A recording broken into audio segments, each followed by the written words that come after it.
शिद्दत से सीखने वालों को महेश बाबू का सलाम। तो कैसे आप लोग बोलो? बिंदास्त, जबरदस्त, जिंदाबाद। दोस्त, पीएससी ऑडिट फटाफट करते हैं क्वेश्चंस एंड उसके बाद में फटाफट करेंगे रिवीजन। देख भाई साहब, सीएनडीजी ने देख क्वेश्चन में आ जा एंड फटाफट क्वेश्चन को खत्म कर।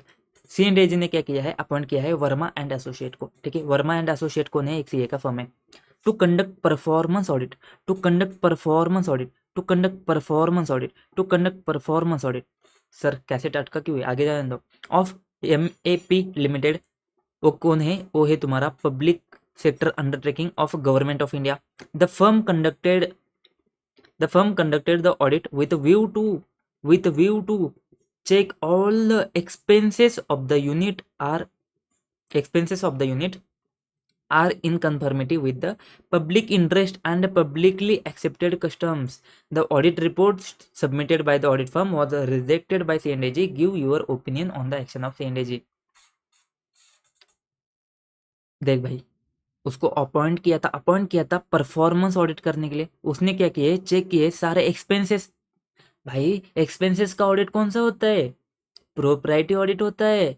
इसको बोला था परफॉर्मेंस ऑडिट करने के लिए, इसने किया है प्रोप्राइटी ऑडिट।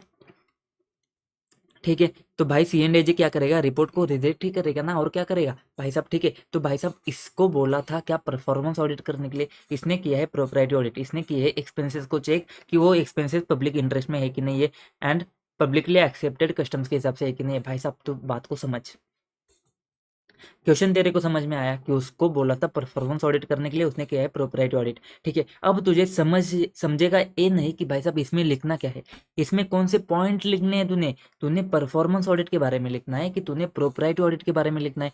ठीक है, तो इसको तुझे समझेगा नहीं कि कौन से वाले पॉइंट्स लिखने हैं। ठीक है, तो इसी वजह से ये क्वेश्चन बैंक में है, नहीं तो क्यों होता भाई साहब। ठीक है, तो तुझे समझना पड़ेगा। देख भाई, तुझे बोला है परफॉर्मेंस ऑडिट करने के लिए एंड तूने किया है एक्सपेंसेस ऑडिट। मतलब तुझे एक्सपेंसेस ऑडिट पता है, मतलब तुझे प्रोप्राइटी ऑडिट पता है। तो तुझे क्या नहीं पता है? तुझे नहीं पता है परफॉर्मेंस ऑडिट। ठीक है, तुझे नहीं पता है परफॉर्मेंस ऑडिट, तुझे पता है प्रोप्राइटी ऑडिट। ठीक है, तुझे नहीं अगर पता है ना परफॉर्मेंस ऑडिट, तो तुझे उसको समझाना पड़ेगा। किसको? वर्मा एंड एसोसिएट को समझाना पड़ेगा कि भाई साहब परफॉर्मेंस ऑडिट क्या होता है।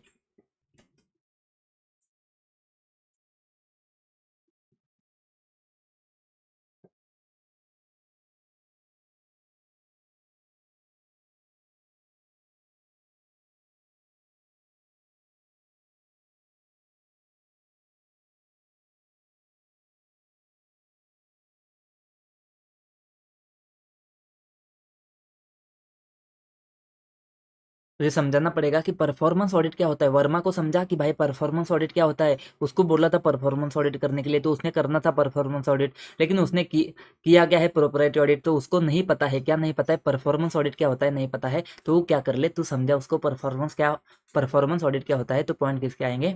परफॉर्मेंस ऑडिट के आएंगे। भाई लॉजिक नहीं समझा है तो कोई बात नहीं, यहाँ पे याद रख ले कि परफॉर्मेंस ऑडिट लिखना है एंड आगे बढ़ जा। इससे ज्यादा लॉजिक में क्या दे दूँ? इससे ज्यादा तो आईसीआई कुछ बोलता भी नहीं है भाई साहब। ठीक है, ठीक है, इन गिवन केस क्या हुआ है तुमने लिखना है। ठीक है, चेक ऑल एक्सपेंसेस, वो सब बात आती है। उसने जो चेक किया है ना, उसने जो चेक किया है वो परफॉर्मेंस ऑडिट नहीं है। ठीक है, तो परफॉर्मेंस ऑडिट क्या है? तो देख भाई साहब, आ जा इधर नोट्स में आ जा। जो मैंने तुमको बोला था कि भाई साहब एक ऐसा क्वेश्चन आ सकता है जिसमें तुमको परफॉर्मेंस ऑडिट का ये पूरा सेंटेंस, पूरा जो पैरा है ना, रुक जा, ये सब लिखना पड़ेगा ऊपर से नीचे तक। Performance audit is an objective examination, वहां से लेके उसके ऑब्जेक्टिव लेके उसके एंड तक एकदम तुमको क्या लिखना पड़ेगा? सब कुछ इतना लिखना पड़ेगा। तो यही सब कुछ यहाँ पे लिखा है और कुछ नहीं है, यही सब कुछ यहाँ पे लिखा है। तो तुझे समझना पड़ेगा। देख यहाँ पे क्या है?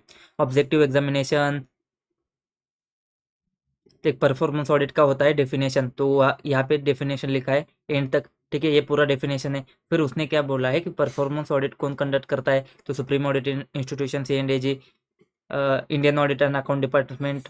ये सारा एक्स्ट्रा वाला पैरा है, तुझे लिखना है तो लिख, नहीं तो मत लिख। भाई साहब इसको हटा दे, इसको हटा दे, हमको नहीं पढ़ना है कुछ एक्स्ट्रा भी। ठीक है, फिर बात आती है ऑब्जेक्टिव्स की। ठीक है, फिर बात आती है ऑब्जेक्टिव्स की। ऑब्जेक्टिव में हमने क्या बोला? Economy, efficiency, effectiveness. Economy, efficiency, effectiveness के बारे में हमने बात करी है। उसके बाद में हमने क्या बोला? अकाउंटेबिलिटी को प्रमोट करेगा, अकाउंटेबिलिटी को प्रमोट करेगा। ट्रांसपेरेंसी, किसको? टैक्स पेयर को देगा, एंड उसके बाद में हाँ नीचे है ना, देख भाई सब, फोकस करेगा एरियाज में जहाँ पे ज़्यादा वैल्यू एडिशन होता है एंड प्रोवाइड करेगा कंस्ट्रक्टिव इंसेंटिव को। तो भाई साहब ये सारे पॉइंट तेरे कौन से है, ये सारे पॉइंट तेरे किसके हैं, ऑब्जेक्टिव्स के पॉइंट है। तो पहले तो तेरा डेफिनेशन हो गया परफॉर्मेंस ऑडिट का, फिर तूने क्या किया, ऑब्जेक्टिव्स देख लिए। अब उसके बाद में क्या है, उसके बाद में क्या है, वो जो तेरा आखिरी वाला जो पॉइंट था ना, क्या, measurable objective and performance indicator develop करने का जिम्मेदारी, रिस्पॉन्सिबिलिटी किसका है, तुम्हारा government department and head of entities का है। मतलब ये सारा प्रोसेस तेरा क्या है, वो तेरा पूरा शुरू से एंड तक तूने लिखना है। Rejection of audit report is in order, क्योंकि वो परफॉर्मेंस ऑडिट में कवर नहीं होता है। समझ में आया, समझ में आया। तो सर अगर तुमको अगर इतना वाला पोर्शन याद नहीं भी होता है ना, तो तुम्हारे मार्क्स कटने वाले नहीं है, ठीक है। कौन सा वाला, परफॉर्मेंस ऑडिट का डेफिनेशन वाला जो पोर्शन है ना, अगर तुमको याद नहीं भी होता है तो तुम्हारे मार्क्स कटने वाले नहीं है। अगर कटा भी तो आधा मार्क्स या फिर 1 मार्क्स कटेगा, लेकिन ऑब्जेक्टिव तुमको पता है, तुमको नीचे वाला पोर्शन पता है, तो भाई साहब मार्क्स आने वाले हैं तुमको। समझे क्या दोस्त, समझे क्या दोस्त। चलो आगे बढ़ते आगे बढ़ते, तुम्हारे पास दूसरा दूसरा क्वेश्चन आ जाता है। यहाँ पे क्या बात हो रही है, objectives of audit in connect, अरे मामू, objectives of audit in connection with state electricity distribution company, ठीक है, were ascertain, were to ascertain whether total cost of providing electricity is being recovered by timely submission to the state electricity regulatory commission. Tariff orders, sales circulars, sales instructions were issued timely without any ambiguity. They were implemented in time. But metering, billing, and collection was managed efficiently and effectively. Monitoring and internal control were efficient.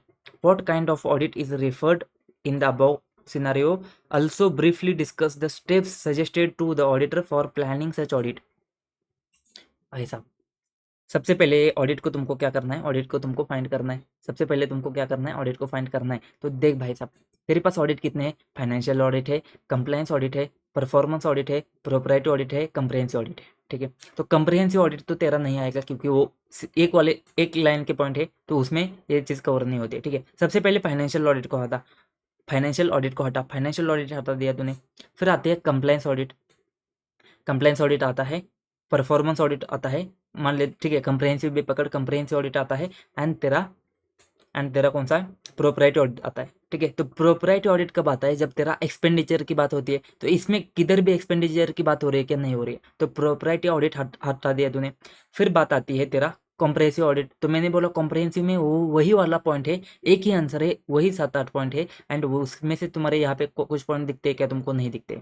तो comprehensive हटा, तुम्हारे पास बचे दो, एक है तुम्हारा performance and दो है तुम्हारे कंप्लायंस ऑडिट। या फिर तू ऐसा भी समझ सकता है कि तुझे यहाँ पे पूछा गया है, तुझे तुझे अल्टीमेटली क्या पूछा है, एक तो ऑडिट कौन सा है बताना है, साथ में तुझे प्लानिंग प्लानिंग वाला पोर्शन बताना है। तो प्लानिंग वाला जो क्वेश्चन है ना तेरे, दो चीज़ में है, कौन से, एक कंप्लायंस में है एंड एक तेरा परफॉर्मेंस में है। तो यहाँ पे दो में से एक चीज़ आएगी, कौन सा, या तो कंप्लायंस आएगा या फिर तेरा परफॉर्मेंस आएगा, या तो कंप्लायंस आएगा या फिर परफॉर्मेंस आएगा। सर यहाँ पे क्या आएगा, तो यहाँ पे तुम्हारे पास, तुमको एक चीज़ देख के लग सकता है कि कंप्लायंस आएगा, कौन सा, रेगुलेटरी कमीशन देख के तुमको लग सकता है कि यहाँ पे कंप्लायंस आएगा। लेकिन भाई साहब कंप्लायंस में क्या होता है, तुम्हारे पास एक लॉ होता है, एक रेगुलेशन होता है, जिसमें क्या किया है उन्होंने, एक क्राइटेरिया दिया है तुमको इवेल्युएट करने के लिए। यहाँ पे जो रेगुलेशन का नाम आया ना, इसकी वजह से सिर्फ तुमने कंप्लायंस नहीं लिखना है। पॉइंट क्या है, total cost of providing electricity is being recovered by timely submission to electricity state electricity regulatory commission. मतलब वो कमीशन कुछ तो है ना, उसको तुमने क्या किया है, सबमिट किया है। क्या सबमिट किया है, टाइम पे सबमिशन किया है। इसकी वजह से तुम्हारा total cost of providing electricity वो क्या हो जाता है, तुम्हारा रिकवर हो जाता है, क्योंकि तुमने टाइमली सबमिशन किया है। यहाँ पे भाई तुमको लॉ के हिसाब से ये क्राइटेरिया में फिट करने की ज़रूरत नहीं है, ये चीज़ तुझे समझनी पड़ेगी। दूसरी चीज़, ठीक है, अगर तुझे कंफ्यूजन हो भी जाता है ना, तेरे पास और एक हिंट है। क्या और एक हिंट है, देख भाई साहब, efficiently and effectively, efficient and effectiveness कहाँ पे आता है, परफॉर्मेंस ऑडिट में आता है। यहाँ पे नहीं समझता है, फिर से इफिशिएंट आ गया, फिर से इफिशिएंट आ गया, तो ये क्या आता है, ये भी कहाँ पे आता है, परफॉर्मेंस ऑडिट में आता है। फिर देखो, issued timely without any ambiguity, तो टाइम पे जो चीज़ होती है ना, वो क्या होती है, इफिशिएंट होती है। या फिर टाइमली सबमिशन, टाइम पे सबमिशन किया है। तो भाई साहब बहुत सारे पॉइंट तुझे हिंट देते हैं कि भाई साहब ये किसका किसका ऑडिट है, ये तेरा परफॉर्मेंस ऑडिट का क्वेश्चन है। एंड अगर ये तुमने आइडेंटिफाई कर लिया तो क्वेश्चन सिर्फ इतना है कि आइडेंटिफाई करेगा तो लिख पाएगा। तो तुमने अगर आइडेंटिफाई कर लिया परफॉर्मेंस ऑडिट है तो भाई साहब प्लानिंग तो तुमको पता है, नोट्स में तो हमने देखा था, क्या देखा था, यूएस में सीए ने क्वेश्चन पूछा कि भाई साहब टीटी का प्रोग्राम कब है, टीटी का प्रोग्राम कब है।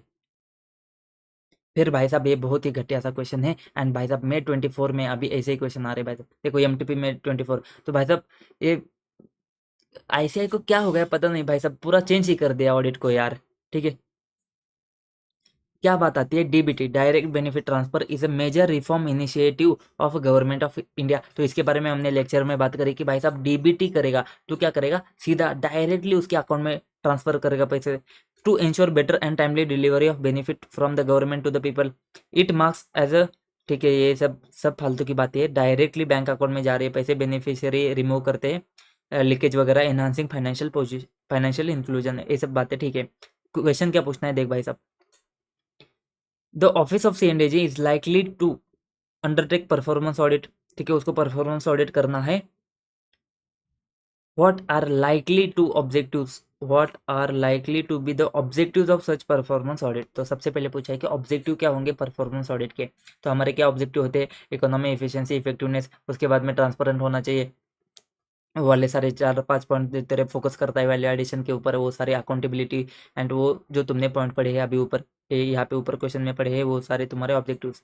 ठीक है, ये तुम्हारे ऑब्जेक्टिव्स। ठीक है, ये ऑब्जेक्टिव तुमने लिखने हैं। Explain meaning of audit criteria, discuss how these can be determined in about cases. तो भाई साहब देखो यहाँ पे पूछ पूछ क्या कह रहा है, सबसे पहले मीनिंग बता, क्राइटेरिया का मीनिंग क्या होता है, एंड उसके बाद में दूसरा क्वेश्चन है discuss how this can be determined in above cases. मतलब इस केस में तू कैसे डिटरमाइन करेगा, मतलब यहाँ पे तेरा सोर्स क्या होगा। देख भाई, प्लानिंग में हमने देखा है कि ऑडिट का क्राइटेरिया क्या होता है, उसका मीनिंग क्या होता है, उसके वहाँ पे हमने देखा कि तुम्हारे पास बहुत सारे सोर्सेस होते हैं। अभी यहाँ पे देखना है कि इस केस में तेरा कौन सा सोर्स हो सकता है। समझा समझा, अभी ये चीज़ उन्होंने की है। तो सबसे पहले भाई साहब तू अगर आंसर देखेगा तुझे भरोसा नहीं होगा कि जो तुमने ऑब्जेक्टिव पढ़े हैं ना, जो तुमने ऑब्जेक्टिव पढ़े हैं ना, इसमें से कुछ भी यहाँ पे नहीं है। तो भाई साहब इसके लिए मैं कुछ नहीं कर सकता, अभी मैं क्या करूँ भाई साहब। अभी इन्होंने देखो डीबीटी लाया है, अगला क्वेश्चन आएगा एग्जाम में डीबीटी की जगह पे कुछ और आएगा। ठीक है, तो यहाँ पे ऑब्जेक्टिव वो चेंज कर देंगे। तो भाई साहब देखो, मैं तो बोलता हूँ कि ऐसे फालतू की चीज़ों में टेंशन नहीं लेने का है तुमने, तुमको ऑब्जेक्टिव पता है ना, तुम ऑब्जेक्टिव लिख के आ जाओ मॉड्यूल के हिसाब से। देखो मुझे तो लगता है कि ऐसे आंसर है ना आईसीआई के सजेस्टेड, इसी वजह से आईसीआई बोलता है कि सजेस्टेड आंसर है ना, तुम्हारे मार्क्स को इवेल्युएट करने का क्राइटेरिया नहीं है। मतलब सजेस्टेड आंसर के बेसिस पे हम मार्क्स नहीं देते, ऐसे बोलता है वो। ठीक है, कहने का मतलब है उसका ऐसा कि हम नहीं देते हैं, देता तो है उसके हिसाब से। बट यार अभी क्या कर सकते बोलो, ऑब्जेक्टिव तो तुमको पता है, ऑब्जेक्टिव तुम लिख के आ जाओ। अब इसमें और कुछ नहीं कर सकता भाई, मैं क्या कर लूँ बताओ तुम, इसमें मैं क्या कर सकता हूँ। देख लो भाई अभी तुम्हारे हिसाब से, अब तुम्हारे हवाले वतन साथियों। ठीक है, उसके बाद में सिंपल सी बात आती है, क्राइटेरिया क्या है तुम्हारा, जो स्टैंडर्ड है, जो बेंचमार्क है, उसको तो तुम लिख के आ सकते हो।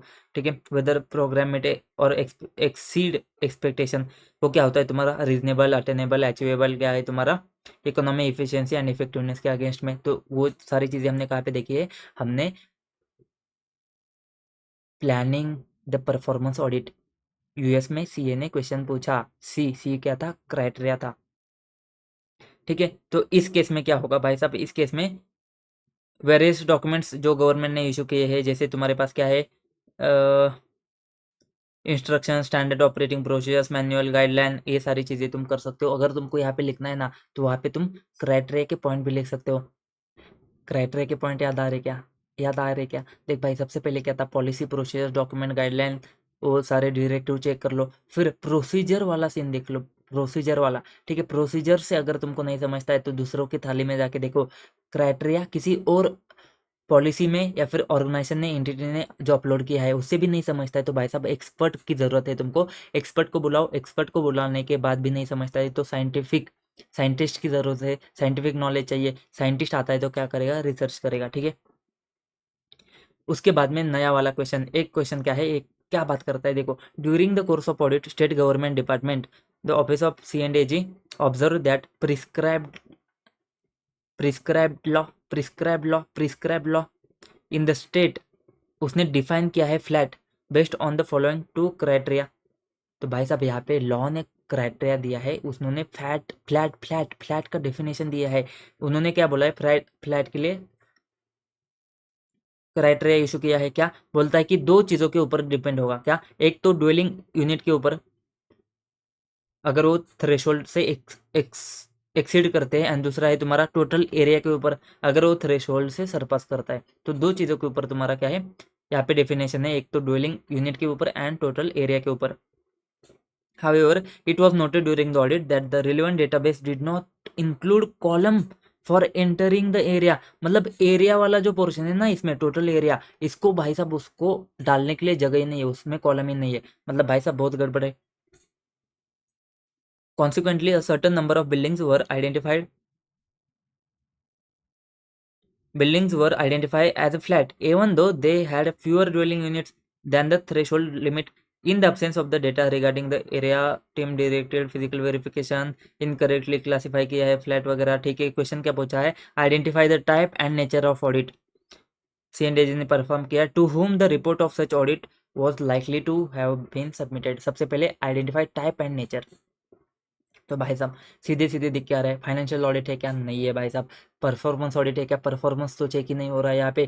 क्या तुम्हारा कंप्रहेंसिव ऑडिट है क्या, नहीं है भाई साहब। प्रोपराइटी एक्सपेंडिचर चेक ही नहीं हो रहा है, तो क्या है भाई साहब, लॉ प्रिस्क्राइब लॉ के हिसाब से तुमने देखना है, तो क्या है तुम्हारा कंप्लाइंस ऑडिट है। तो भाई साहब सीधा सीधा आ जाएगा तुम्हारा आंसर, सीधा सीधा आंसर, सीधा सीधा कंप्लाइंस ऑडिट आ जाएगा। इंडिपेंडेंट असेसमेंट होता है, सब्जेक्ट मैटर है क्या, उसमें दो चीज़ें आती है, रेगुलरिटी, प्रोपराइटी आता है। ये तुमने लिख दिया, ये तुमने लिख दिया। दूसरा क्वेश्चन क्या है, दूसरा क्वेश्चन पूछ रहा है कि भाई साहब to whom the report of such audit likely to be submitted. CNDG किसको रिपोर्ट सबमिट करता है भाई साहब, अगर वो अकाउंट है यूनियन के, किसको करेगा, बताओ बताओ बताओ। प्रेसिडेंट को। वो कहाँ पे रखेगा, पार्लियामेंट में। अगर वो स्टेट के अकाउंट से तो कहाँ पे करेगा, गवर्नर के पास। गवर्नर कर कहाँ पे रखेगा, स्टेट लेजिस्लेचर में। कुछ याद आता है क्या तुमको दोस्तों, कुछ याद आ रहा है क्या तुमको दोस्तों। देखो CNDG क्या करेगा, सेंट्रल गवर्नमेंट के अकाउंट किसको देगा, प्रेसिडेंट को। वो कहाँ पे रखेगा, पार्लियामेंट में। फिर स्टेट गवर्नमेंट के किसको देगा, गवर्नर को। वो बाद में कहाँ पे रखेगा, वो बाद में रहेगा स्टेट लेजिस्लेटिव असेंबली में। तो यही चीज़ आती है यहाँ पे तुमको बताने हैं, रिपोर्ट किसको देता है, रिपोर्ट देता है आर्टिकल 151। याद आता है क्या, CNDG क्या करेगा, अगर अकाउंट से रिलेट करते सेंट्रल गवर्नमेंट स्टेट गवर्नमेंट, तो प्रेसिडेंट गवर्नर रिस्पेक्टिव क्या करेगा, पार्लियामेंट में या फिर स्टेट लेजिस्लेटिव असेंबली में रख देगा।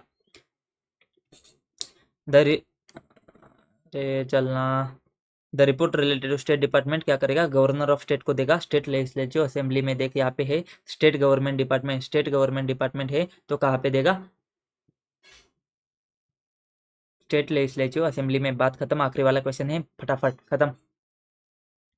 सिद्धा limited company owned by central government. Company किसने ओन की है, होल्ली ओन्ड भाई साहब, भाई साहब company होल्ली owned by central government. क्या बात आ रही है यहाँ पे, होल्ली ओन्ड सेंट्रल गवर्नमेंट। तो बात क्या आती है, देख भाई साहब उसको क्या किया है, उसको डिसइन्वेस्टेड, उसको क्या किया है, डिसइन्वेस्ट किया है, मतलब उसको क्या किया है, सेल किया है during the previous year, resulting in 40% of the shares being held by public. अच्छा जी, shares were also listed on BSE। ठीक है, फलाना ढिमका हो रहा है। महावीर जो है ना, FM ऑफ द कंपनी कौन रहेगा, FM कौन है, फाइनेंस मैनेजर वगैरह रहेगा। ठीक है, is of the opinion that now the company is subject to the stringent control by the BSE and the markets. Therefore, auditing requirement of a limited company in private sector under Companies Act would be applicable to the Companies Act, and the CNAG will not have any role to play.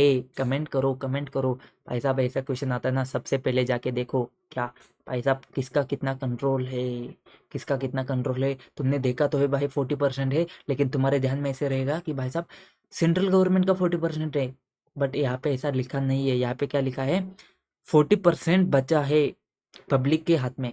तुमने dish invest किया है, तो dish invest करने के बाद में 40% public के पास में गया था। पहले क्या था, पहले होल्डी ओन्ड था, मतलब पहले गवर्नमेंट का कंट्रोल 100% था।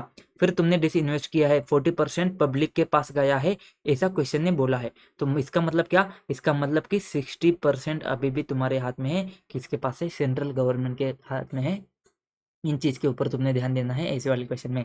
तो अगर सेंट्रल गवर्नमेंट के पास में है तो भाई साहब तुम इस क्वेश्चन का आंसर क्या लिखोगे, सबसे पहले गवर्नमेंट कंपनी का डेफिनेशन लिखो, फिर क्या करेगा, C&AG अपॉइंट करेगा प्राइवेट फर्म्स को, वो वाला सीन, उसको डायरेक्शन देगा, सुपरविजन देगा। तो भाई साहब इतनी सी बात आती है और कुछ नहीं है, क्वेश्चन में दम ही नहीं है। 245 के हिसाब से गवर्नमेंट कंपनी क्या है, not less than 51% paid up share capital कौन करेगा, सेंट्रल गवर्नमेंट, स्टेट गवर्नमेंट, किसी भी कॉम्बिनेशन में करेगा, जिसमें सब्सिडरी कंपनी भी आता है।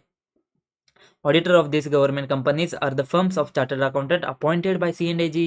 एंड वो क्या करेगा, डायरेक्शन देगा एंड उसके हिसाब से ऑडिट हम करेंगे। तो इस केस में महावीर का जो ओपिनियन है ना, वो करेक्ट नहीं है कि ऑडिटर का, C&AG का कुछ रोल नहीं है। ये जो महावीर का जो ओपिनियन था ना कि C&AG का कुछ रोल नहीं होगा, ये ओपिनियन उसका सही नहीं है दोस्तों। समझ में आया? क्वेश्चन खत्म हो गए, इतने से क्वेश्चन थे, देखो 20 मिनट में खल्लास। आइए दोस्तों, रिवीजन करते हैं PSU ऑडिट का एकदम। जो अपना बेसिक वाला लेक्चर था ना दोस्त, बेसिक वाला लेक्चर था ना, उसका रिवीजन करना है क्या, उसका रिवीजन नहीं करेंगे, ठीक है? उसका रिवीजन करने की कोई ज़रूरत नहीं है तुमको, ये रिवीजन हम नहीं करेंगे, ये फालतू सी चीज़ें हमने देख ली है पहले लेक्चर में, वही बहुत हो गया, ठीक है? वही बहुत हो गया। तो सबसे पहले आ जाते हैं C&AG के ऊपर, सीधा अपन क्या करेंगे, नोट से ही रिविजन कर लेंगे ना, ठीक है? एक काम कर एक काम करते हैं, अपन क्या करते हैं, अपन क्या करते हैं, एक बार 2-3 मिनट लगेंगे लेकिन पूरा रिवाइज करते। देखो भाई, हमने कहाँ से शुरुआत करी थी, 15 अगस्त, 26 जनवरी क्या होता है हमारे पास, क्या होता है, लेजिस्लेटिव, एग्जीक्यूटिव, जुडिशरी, ठीक है? फिर हमने बात करी थी पीपल ऑफ भारत, हमारे पास इलेक्शन होते हैं 3 टाइप के, लेकिन 2 ही डिस्कस करेंगे, MP का, MLA का होता है, ठीक है? ये कैंडिडेट जो जीतते हैं कहाँ पे जाते हैं, पार्लियामेंट में, यहाँ पे कहाँ पे जाते हैं, स्टेट लेजिस्लेचर में। पार्लियामेंट में हमारे पास 2 हाउसेस है, एक प्रेसिडेंट है, लोकसभा, राज्यसभा एंड प्रेसिडेंट, ठीक है? फिर जो पॉलिटिकल पार्टी जीतती है ना, वो सेंट्रल गवर्नमेंट फॉर्म करते हैं, जो मेजोरिटी में जीतती है, अदरवाइज ऑपोजिशन में जाके बैठ जाती है। सेंट्रल गवर्नमेंट में कौन होता है, PM होता है, काउंसिल मिनिस्टर होते हैं, प्रेसिडेंट होते हैं। सारे जीतने वाले मेंबर सेंट्रल गवर्नमेंट नहीं होते, जो वहाँ पे मिनिस्टर वगैरह रहेंगे ना, वही तुम्हारा सेंट्रल गवर्नमेंट होता है, ठीक है? फिर हमने बात करी थी कि ये क्या काम करते, सबसे टॉप पे PM होता है, उसके नीचे मिनिस्ट्रीज होते हैं, मिनिस्ट्रीज के अंडर तुम्हारे पास बहुत सारी चीज़ें होती है, जैसे कि डिपार्टमेंट्स होते हैं, PSU होता है, ऑटोनॉमस, सेमी ऑटोनॉमस बॉडीज होते हैं, गवर्नमेंट के स्कीम्स एंड प्रोजेक्ट होते हैं, ठीक है? PSU में ध्यान देने की बात यह है कि PSU में गवर्नमेंट कंपनी भी होता है, नॉन गवर्नमेंट कंपनी भी होता है। क्यों? क्योंकि अब तुमको पता है कि गवर्नमेंट कंपनी के केस में तुम्हारा CA का रोल आता है, ठीक है? तो गवर्नमेंट कंपनी तुम्हारे पास ONGC, SBI, coal India, Bharat heavy electronics limited, ठीक है, BHEL, ठीक है, बेल। उसके बाद में नॉन गवर्नमेंट में RBI है, food corporation India, airport authority and EPEFO, employ provident fund organisation. फिर ऑटोनॉमस, सेमी ऑटोनॉमस बॉडी आते हैं, गवर्नमेंट के स्कीम आते हैं। इनको पैसा कहाँ से जाता है, इनको कंसोलिडेटेड फंड ऑफ इंडिया से पैसा जाता है, जो हम क्या करते हैं, बजट में से इशू कर देते हैं। एंड इनकम कहाँ से आता है, इनकम टैक्स, GST, इंटरेस्ट। फिर गवर्नमेंट कंपनी, PSU कंपनी क्या करती है, अर्न करती है, ठीक है, पब्लिक सेक्टर अंडरटेकिंग अर्न करती है। तो हमने बात करी, हमारे पास ऑडिटर कौन है, साई है, C&AG है, इंडियन ऑडिट अकाउंट्स डिपार्टमेंट है यहाँ पे। उसके बाद में हमने बात करी है क्या, हमारे पास कमिटीज है, कौन है, पब्लिक अकाउंट कमेटी है, एस्टीमेट कमेटी है and committee on public undertaking है। तो हमने बात करी, पब्लिक अकाउंट कमेटी का हेड कौन होता है, ऑपोजिशन वाला, एंड एस्टीमेट एंड तुम्हारा कोपो का हेड कौन होता है, रूलिंग पार्टी होती है। तो पब्लिक अकाउंट कमेटी क्या करती है, कुछ स्कैम वगैरह रहेगा तो उसको एक्सपोज करती है। एस्टीमेट कमेटी क्या करती है, बजट को अच्छी तरीके से फ्यूचर में यूज करने के लिए बेहतर तौर तरीके ढूंढती है। एंड कोपू क्या करता है, यहाँ पे तुमने बात करी, कोपू क्या करेगा, जो public account committee government department के लिए काम करेगी, वही कोपू क्या करेगी, PSU के लिए देखेगी। एंड P से तुमने क्या देखा था, परफॉर्मेंस, ठीक है? तो A से अकाउंट था, E से एस्टिमेट था एंड P से परफॉर्मेंस था, ठीक है? तो C&AG के रिपोर्ट जो होते हैं ना, वो क्या करती है, कमेटी एस्टिमेट करती है, देखती है, एग्जामिन करती है। एंड उसके बाद में वो सारी चीज़ें हमने देखी थी। सीधा हम क्या करेंगे, हम पहले C&AG के ऊपर आते हैं नोट्स में। एंड C&AG से हम समझते हैं, ठीक है? यहाँ पे हमारे पास कितने आर्टिकल है, 4 है, 148 से 151 तक कितने होते हैं, 4 होते हैं। 148 में हमने क्या बोला कि C&AG को अपॉइंट कौन करेगा, अपॉइंट तो करना पड़ेगा, तो अपॉइंट कौन करेगा, प्रेसिडेंट करेगा भाई साहब, पार्लियामेंट नहीं करेगा। MCQ के लिए हमने बात करी है, प्रेसिडेंट करेगा। फिर उसको क्या करेगा, रिमूव कौन करेगा भाई साहब, रिमूव नहीं कर सकते हो, रिमूव नहीं कर सकते हो अनलेस एंड अनटिल उसका प्रूवन मिसबिहेवियर हो या फिर इनकैपेसिटी हो। अगर उसने कुछ तो गड़बड़ करी है, उसने बहुत ही गोची की है बहुत बड़ी, तभी तुम क्या करोगे, उसको रिमूव करोगे, नहीं तो नहीं रिमूव कर सकते हो। ये कौन से प्रोविजंस होते हैं यहाँ पे, जो सुप्रीम कोर्ट के जज को जो रिमूव करने के प्रोविजंस होते हैं ना, वही यहाँ पे होते हैं। अगर वो पागल होता है या फिर उसने कुछ तो फ्रॉड वगैरह किया है तभी, या फिर वो इनकैपेसिटी में है तभी तुम उसको रिमूव कर सकते हो, नहीं तो नहीं कर सकते हो। फिर सैलरी एंड अदर कंडीशन कहाँ पे डिसाइड होती है, पार्लियामेंट डिसाइड करता है। मतलब तुम्हारा रूलिंग पार्टी ऑपोजिशन दोनों मिलके बोलते हैं कि भाई साहब इसने कितना पैसा कमाना है, सी एंड एजी ने कितना पैसा कमाना है, वो डिसाइड कहाँ पे होता है, पार्लियामेंट में होता है। ठीक है, ये हमने बात करी 148 में। फिर 149 में हमने क्या बोला, उसका ड्यूटीज क्या होगा, उसका पावर क्या होगा, उसका ड्यूटीज एंड पावर क्या होगा। ठीक है, सी एंड ए जी की ड्यूटीज पावर एंड उसके कंडीशन जो है ना, कंडीशन ऑफ सर्विसेज, ये सारे कहाँ पे लिखे हैं, 1971 एमसीक्यू के लिए अगेन 1971 का जो उसका एक्ट है ना, उसमें उन्होंने डिफाइन करे हैं। फिर उसका टर्म कितना होगा, उसका जो टर्म होगा ना वो 6 साल का होगा, और up to the age of 65 years जो भी पहले होता है। एंड रिजाइन कर सकता है क्या, हाँ भाई साहब, वो कभी भी एट एनी टाइम, उसको निकाल नहीं सकते, लेकिन वो खुद छोड़ के जा सकता है, तो खुद छोड़ के जा सकेगा, जाएगा। ठीक है, रिजाइन करेगा। लेकिन सर रेजिग्नेशन का लेटर किसको देगा, भाई साहब जिसने उसको अपॉइंट किया, किसने अपॉइंट किया था, प्रेसिडेंट ने अपॉइंट किया था, तो लेटर किसको देगा, प्रेसिडेंट को देगा। अच्छा जी, फिर 150 क्या बात करता है, देख भाई बात करता है कि प्रेसिडेंट प्रिस्क्राइब करेगा फॉर्म पार्लियामेंट में, कहाँ पे, यूनियन के या फिर स्टेट के अकाउंट कैसे रखने हैं, लेकिन किसके सजेशन पे, सी एंड एजे के एडवाइस पे। सी एंड एजे एडवाइस करेगा प्रेसिडेंट को, प्रेसिडेंट प्रिस्क्राइब करेगा फॉर्म, किसका फॉर्म, अकाउंट्स ऑफ यूनियन और स्टेट रखने का जो फॉर्म है ना, उसको सजेस्ट करेगा।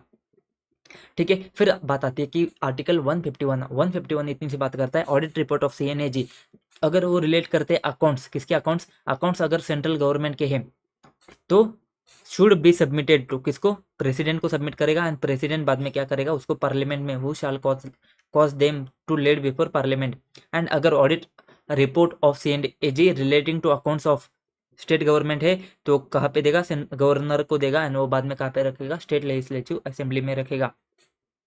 ठीक है, ये सी एंड एजी के बारे में बात करी है हमने। अब हम क्या करते हैं, कमिटीज के बारे में बात करते हैं। ठीक है, कमिटीज के बारे में बात करते हैं, तो कमिटीज के बारे में आते हैं। सबसे पहले पब्लिक अकाउंट कमेटी, फिर एस्टीमेट कमेटी, फिर कमेटी ऑन पब्लिक अंडरटेकिंग। सबसे पहले पब्लिक अकाउंट कमेटी हमने बात करी है, इसके नाम में ही क्या है, इसके नाम में ही अकाउंट है, इसके नाम में ही अकाउंट है, तो क्या चेक करेगी, क्या एग्जामिन करेगी, अकाउंट्स को एग्जामिन करेगी। ठीक है, तो एग्जामिन करेगी अकाउंट्स किसके, सेमी ऑटोनोमस और autonomous, autonomous statement of accounts of autonomous और सेमी ऑटोनोमस बॉडीज को, जिसका ऑडिट कौन करेगा, जिसका audit C and AG audit करेगा। फिर हमने बोला कि इसका और एक काम बनता है, वो क्या करेगी, खुद को सेटिस्फाई करेगी। क्या खुद को सेटिस्फाई करना है, कि जो पैसा खर्चा है ना, जो पैसा डिस्बर्स किया ना, जो पैसा money were disburse legally on the service और द पर्पज। इसके लिए हमने क्या बोला, हमने एक क्या किया था, हमने यहाँ पे एग्जांपल किस कर लिया था, कॉमनवेल्थ गेम्स, जो हमारा 2008 या 10 का जो स्कैम हुआ था ना, उसके बारे में हमने बात करी है।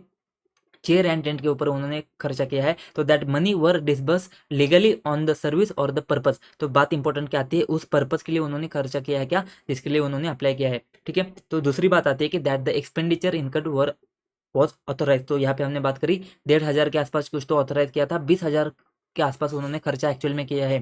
तो भाई साहब जो ऊपर का किया है ना, उसको ऑथोराइज हुआ ही नहीं था। तो तुमने देखना है कि जो एक्सपेंडिचर इनकर किया है ना, वो ऑथोराइज था क्या। उसके बाद में the reappropriation has been made in accordance with the provisions made. Reappropriation जो है ना, मतलब वो प्रॉपर हेड में गया है क्या, मतलब अगर वो स्पोर्ट के लिए जाना चाहिए था ना, तो स्पोर्ट के लिए गया है। ठीक है, उन्होंने लग्जरियस वाला स्पोर्ट में नहीं डाला है, तो रीअप्रोप्रिएशन जो है ना, वो अप्रोप्रिएट है क्या प्रोविजन के हिसाब से। ये तीन चीज़ों को सेटिस्फाई करना है। क्या है, देख भाई, पब्लिक अकाउंट कमेटी है तो क्या चेक करना है तुझे, अकाउंट को एग्जामिन करना है, किसके, ऑटोनोमस सेमी ऑटोनोमस बॉडीज। ठीक है, फिर उसका काम क्या बनता है, वो क्या करेगा, खुद को सेटिस्फाई करेगा। वैसे नहीं, कैसे सेटिस्फाई करेगा, सबसे पहले उसको देखना पड़ेगा that the money were disburse legally and for the service on the service for the purpose. ठीक है, वो तुझे देखना पड़ेगा। उसके बाद में the expenditure incurred was authorise, ज़्यादा खर्च नहीं किया, जो ऑथराइज है वही किया है, and re appropriation as per the provisions of the provisions made. ठीक है, उसके बाद में आता है एस्टीमेट कमेटी। एस्टीमेट कमेटी का काम क्या होता है, देख मैंने बोला था पब्लिक अकाउंट कमेटी है ना, पास्ट वाली चीज़ें देखती है, मतलब जो होके गया है, जो हो चुका है ना, वही देखेगी, खर्चा कैसे किया है, पर्पस के लिए किया है क्या, कितना एक्स्ट्रा किया है, मतलब सारी चीज़ें हो चुकी है। सीएनडीएजी का रिपोर्ट जब उसके पास आता है ना, वो रिपोर्ट देखेगी एंड उसके ऊपर क्या करेगी, फाइंड करेगी कि भाई साहब इसने स्कैम किया है, एक्सपोज करेगी स्कैम को। ठीक है, ये इधर गड़बड़ किया है, मिस मैनेजमेंट किया है। Public account committee. Estimate committee कौन हेड करता है, रूलिंग पार्टी, तो यहाँ पे उसका कहाँ पे फोकस रहेगा, फ्यूचर में फोकस रहेगा, फ्यूचर में आगे ही देखता है, ठीक है। तो एस्टिमेट कमेटी नाम में क्या है, एस्टिमेट है तो क्या करेगी, एग्जामिन क्या करेगी, एस्टिमेट करेगी। Committee examines the estimate with view to report on. देख भाई क्या क्या बात आती है, economics, improvements in organisation, efficiency और एडमिनिस्ट्रेटिव रिफॉर्म। हर एक वर्ड के बारे में हमने अच्छे से बात करी है। Efficiency, economics, improvements in organisation, efficiency और administrative reform consistent with the policy underlying estimate. मतलब क्या भाई साहब, गिवन ऑर्गेनाइजेशन में तुम क्या इंप्रूवमेंट्स कर सकते हो, जैसे कि हमने देख भाई यहाँ पे बात करी है।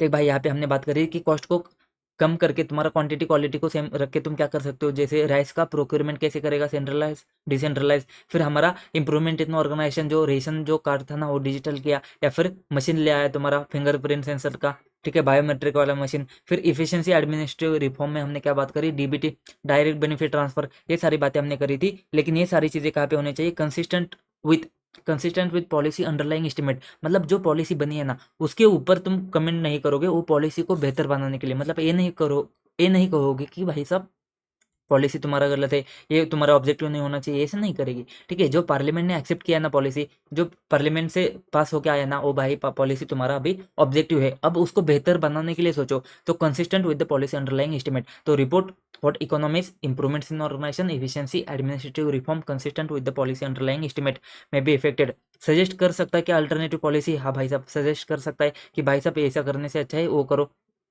तो अल्टरनेटिव पॉलिसी सजेस्ट कर सकता है, जैसे हमने डीबीटी वगैरह किया था। फिर हमने बात करी एग्जामिन करेगा whether money is well laid out within limit. Sir ये जो हमने पब्लिक अकाउंट कमेटी में एक्सपेंडिचर इनकम वाज ऑथराइज वाला पॉइंट देखा था, इसके साथ मैच करता है क्या, हमने देखा था नहीं मैच करता है। क्यों, क्योंकि पब्लिक अकाउंट कमेटी पास्ट के बारे में बात करती है, एस्टिमेट कमेटी फ्यूचर के बारे में बात करती है। ये क्या बात करेगी, भाई साहब तूने अगर बजट में 15,000 अप्रूव किया ना, तो ये बात करेगी कि भाई साहब 15,000 क्यों किया है, अगर ये काम तेरा 10,000 में होता है तो money is well laid out with in the limits. इसको एग्जामिन करने का काम किसका है, इसका काम क्या है, एस्टिमेट कमेटी का काम है। Suggest the form in which estimate shall be presented, तो इसके बारे में भी हमने बात करी थी कि भाई साहब तुमने क्या बोला है कि 10,000 का खर्चा होगा, 90% ऑब्जेक्टिव अचीव करने हैं। इसको ही एस्टिमेट कमेटी ऐसा बोल सकते हैं कि भाई साहब इसको डिटेल में बता दे कि भाई साहब हमने कितने, किसका भी एग्जाम्पल था हमारा, किसका था, मिड डे मील का, कितने स्कूल को हमने टारगेट किया है, कितना हमने यहाँ पे इफेक्ट दिया है। तो उसको फॉर्म को तुम क्या करोगे, डिटेल में बताने के लिए तुम सजेस्ट कर सकते हो, suggest the form in which estimate shall be presented to the parliament. इसके साथ में हमने बात करी थी ये does not comment on the policy approved by parliament. तो ये सिर्फ क्या करेगी, ये सिर्फ क्या करेगी उसको, but where there is evidence that particular policy not leading to the desire result और leading to the waste, it is duty of committee to the bring to the notice of the house. तो इसका काम क्या बनता है, इसका काम क्या बनता है, देख भाई एस्टिमेट कमेटी क्या करेगी, एग्जामिन करेगी एस्टिमेट को with view to report on what economies, improvements in organisation, efficiency और तुम्हारे क्या है एडमिनिस्ट्रेटिव रिफॉर्म्स, वो क्या है कंसिस्टेंट है with policy underlying estimate. Suggest कर सकती है alternative policy, money is well laid out with in limits, and तुम्हारा क्या है आखिरी वाला पॉइंट, सजेस्ट कर सकती है फॉर्म को जिसमें तुम्हारे क्या हो जाएंगे, एस्टिमेट प्रेजेंट किए जाएंगे पार्लियामेंट को, ठीक है। उसके बाद में कमिटी ऑन पब्लिक अंडरटेकिंग, सबसे पहली बात समझो, जो कमिटी पब्लिक अकाउंट कमेटी का काम है ना, जो पैक का काम है गवर्नमेंट को लेके, डिपार्टमेंट को लेके, गवर्नमेंट के डिपार्टमेंट को लेके, वही कोपू का काम है पीएसयू को लेके। तो पी से क्या है तुम्हारा committee on public account, committee on public undertaking, तो ये पी से क्या है तुम्हारा परफॉर्मेंस एंड पीएसयू। तो पीएसयू का परफॉर्मेंस चेक करेगी, इसके बारे में हमने बात करी है, परफॉर्मेंस चेक करेगी। तो परफॉर्मेंस चेक करने के लिए तुमने क्या देखना है, सबसे पहले तुम्हारे पास फाइनेंशियल स्टेटमेंट होने चाहिए और ऑडिट का रिपोर्ट होना चाहिए। तो फाइनेंशियल स्टेटमेंट में लॉसेस वगैरह है वो चेक करेगी। ऑडिट रिपोर्ट में यहाँ पे ऑडिटर ने क्या किया है, कुछ तो मिस अप्रोप्रिएशन का, मिस यूज का, फंड का मिस यूटिलाइजेशन के बारे में कुछ बात करी है। तो ये कौन चेक करेगी, कोपी चेक करेगी कि भाई साहब पीएसयू लॉसेस में जा रहा है या फिर प्रॉफिट कम हो रहा है। तो examine the reports and accounts of PSU and reports of सी&एजी ऑन पीएसयू, ये दोनों चीज चेक करेगी। उसके बाद में हमने बात करी कि यहाँ पे बिजनेस माइंड, क्योंकि पीएसयू का काम क्या है, पैसा कमाना, तो बिजनेस माइंड होना चाहिए। तो भाई साहब कमर्शियल चीजें तूने ध्यान में रखनी है, to examine autonomy and efficiency of PSU and to see whether they are being managed in accordance with sound business principles and prudent commercial practices. मतलब बिजनेस के हिसाब से होना चाहिए, जैसे कि तुम्हारा बीएसएनएल है ना, तो भाई साहब जैसे जियो जो जैसे रन करता है ना वैसे BSNL भी रन होना चाहिए। तो साउंड बिजनेस प्रिंसिपल के हिसाब से एंड प्रूडेंट कमर्शियल प्रैक्टिस के हिसाब से होना चाहिए। एंड अदर फंक्शन भी कर सकता है जो तुम्हारे पब्लिक अकाउंट कमेटी के है या फिर एस्टिमेट कमेटी के है या फिर स्पीकर ने अगर कुछ काम दिए है वो भी क्या करेगा, वो क्या कर सकता है, काम कर सकता है। यहाँ पे हमने बात करी थी मर्जर अगर करना है, मर्जर एक्विजिशन करना है गवर्नमेंट कंपनीज का या फिर प्राइवेटाइजेशन करना है तो उसके बारे में किसको पूछेगा, कमिटी ऑन पब्लिक अंडरटेकिंग को पूछेगा। कौन, स्पीकर वगैरह। ठीक है, स्पीकर कौन होता है हमको पता है, पार्लियामेंट में जो सामने बैठता है वो स्पीकर होता है। ठीक है, फिर committee on public undertaking conduct in depth evaluation of PSU का performance, this includes examining policies, programmes and financial operation. ठीक है, इसके बारे में बात होती है। ठीक है, तो हमने क्या क्या देखा है अब तक, हमने देखा कमिटीज के बारे में, हमने देखा CNDG के बारे में। अब हमने क्या देखना है, वो जो है ना वो रोल क्या करता है, फ्रेंड फिलोसोफर एंड गाइड। कौन, CNDG। तो सबसे पहले ये चार्ट को दिमाग में डाल दो भाई साहब, ये चार्ट को दिमाग में डाल दो। सबसे पहले क्या करेगा, CNDG ऑडिट करेगा। देख भाई, CNDG ऑडिट करेगा, CNDG ऑडिट करेगा, किसका ऑडिट करेगा, मिनिस्ट्रीज एंड गवर्नमेंट डिपार्टमेंट का ऑडिट करेगा। ठीक है, ऑडिट किया, अब क्या करेगा, ऑडिट रिपोर्ट आएगा उसके पास। रिपोर्ट अगर आता है ना उसके पास, रिपोर्ट अगर आता है ना तो रिपोर्ट जो है ना किसको देगा, कमिटीज को देगा। तो कमिटीज के वर्किंग का बेसिस क्या बनेगा, CNDG का रिपोर्ट। अच्छा जी, अभी ये रिपोर्ट के बेसिस पे क्या करेगी मिनिस्ट्री जो है ना, मिनिस्ट्री एंड गवर्नमेंट डिपार्टमेंट्स क्या करेंगे, ये कमिटीज को क्या करेंगे, नोट्स क्या करेंगे, भेजेंगे। लेकिन ये जो नोट्स कमिटीज को पास जाते हैं ना मिनिस्ट्री या गवर्नमेंट डिपार्टमेंट्स के, वो किसके थ्रू जाएंगे, ये CNDG के थ्रू जाएंगे। वो क्या करेगा, करेक्टनेस ऑफ सबमिशन चेक करेगा एंड फैक्ट एंड फिगर को चेक करेगा। कौन, CNDG correctness of submission and fact and figure को चेक करेगा। फिर दूसरी बात आती है कि फिर कमेटी क्या करेगी, उसकी रिपोर्ट प्रेजेंट करेगी किसको, पार्लियामेंट को या फिर स्टेट लेजिस्लेटिव असेंबली को क्या करेगी, उसके रिपोर्ट सबमिट करेगी। इसमें वो क्या बताएगी, उसके खुद के findings and observation and recommendation वो बता सकती है। किसके बेसिस पे, CNDG के रिपोर्ट के बेसिस पे। अच्छा जी, उसके बाद में इसने जो रिकमेंडेशन भेजे ना वो किसको एक्सेप्ट करने पड़ेंगे, मिनिस्ट्री एंड गवर्नमेंट डिपार्टमेंट को एक्सेप्ट करने पड़ेंगे। तो उसने जो एक्शन लिया है ना उसके ऊपर एक्सेप्ट करके तुमको एक्शन लेना पड़ेगा। अगर फ्रॉड हुआ है ना तो भाई साहब उसको क्या कर लो, तुम सही करने की कोशिश कर लो। तो इसके ऊपर तुम क्या करोगे, एक्शन क्या तुमने लिया है ना वो कमेटी को बताना पड़ेगा। साथ में एक्शन टेकन रिपोर्ट पार्लियामेंट को बताना पड़ेगा। किसको, पार्लियामेंट को बताना पड़ेगा। किसने, मिनिस्ट्री एंड गवर्नमेंट डिपार्टमेंट ने। फिर यहाँ पे बात आती है कि रिटर्न रिस्पॉन्सिबिलिटीज भी कभी कभी आते हैं। कब आते हैं भाई साहब, ऑडिट रिपोर्ट अगर थरली डिस्कस नहीं होता है तो रिटर्न रिस्पॉन्स तुमने ऑब्टेन करने हैं, किसने, कमिटी ने ऑब्टेन करने हैं। एंड वो कमिटी क्या करेगा, वो जो रिपोर्ट देता है ना पार्लियामेंट को, ये वो रिपोर्ट के साथ में क्या करेगा, रिटर्न रिस्पॉन्सेस ऐड करके भेज सकता है। इससे क्या होता है, इंश्योर होता है कि CNDG के जो ऑडिट के रिपोर्ट्स है ना, वो CNDG के ऑडिट के रिपोर्ट जो है ना वो लाइटली नहीं लिए है गवर्नमेंट ने। ठीक है, अब इसको पढ़िए एक बार, अभी इसको पढ़िए। क्या क्या फ्रेंड फिलोसोफर एंड गाइड के बारे में बात होती है। उसके report, his report generally form the basis of committees working although they are not restricted from examining the issues not brought out in his report। क्या करेगा, नोट्स को चेक करेगा जो मिनिस्टर सबमिट करती है किसको, कमेटी को। हेल्प करेगा कहाँ पे, करेक्टनेस ऑफ सबमिशन देखने में एंड फैक्ट एंड फिगर देखने में। फिर हमने बात क्या करी है, कमेटी क्या करेगी, प्रेजेंट करेगी उसकी रिपोर्ट किसको, पार्लियामेंट को या फिर स्टेट लेजिस्लेचर को, इंक्लूडिंग ऑब्जर्वेशन एंड रिकमेंडेशन जो किसके बेस पे होंगे, CNDG की रिपोर्ट के बेस पे होंगे एंड उनके खुद के फाइंडिंग्स भी जाते हैं। फिर मिनिस्ट्री एंड डिपार्टमेंट क्या करेगी, इन्फॉर्म करेगी किसको, कमिटीज को कि उन्होंने क्या एक्शन लिए हैं। एंड साथ में एक्शन टेकन रिपोर्ट कहाँ पे सबमिट करेगी, पार्लियामेंट में सबमिट करेगी। ठीक है, जो ऑडिट रिपोर्ट थरली डिस्कस नहीं हुए ना उसके अगेंस्ट रिटर्न रिस्पॉन्सेस तुम क्या करोगे, ऑब्टेन करोगे। कौन, कमिटी ऑब्टेन करेगी, कहाँ से, मिनिस्ट्री डिपार्टमेंट से।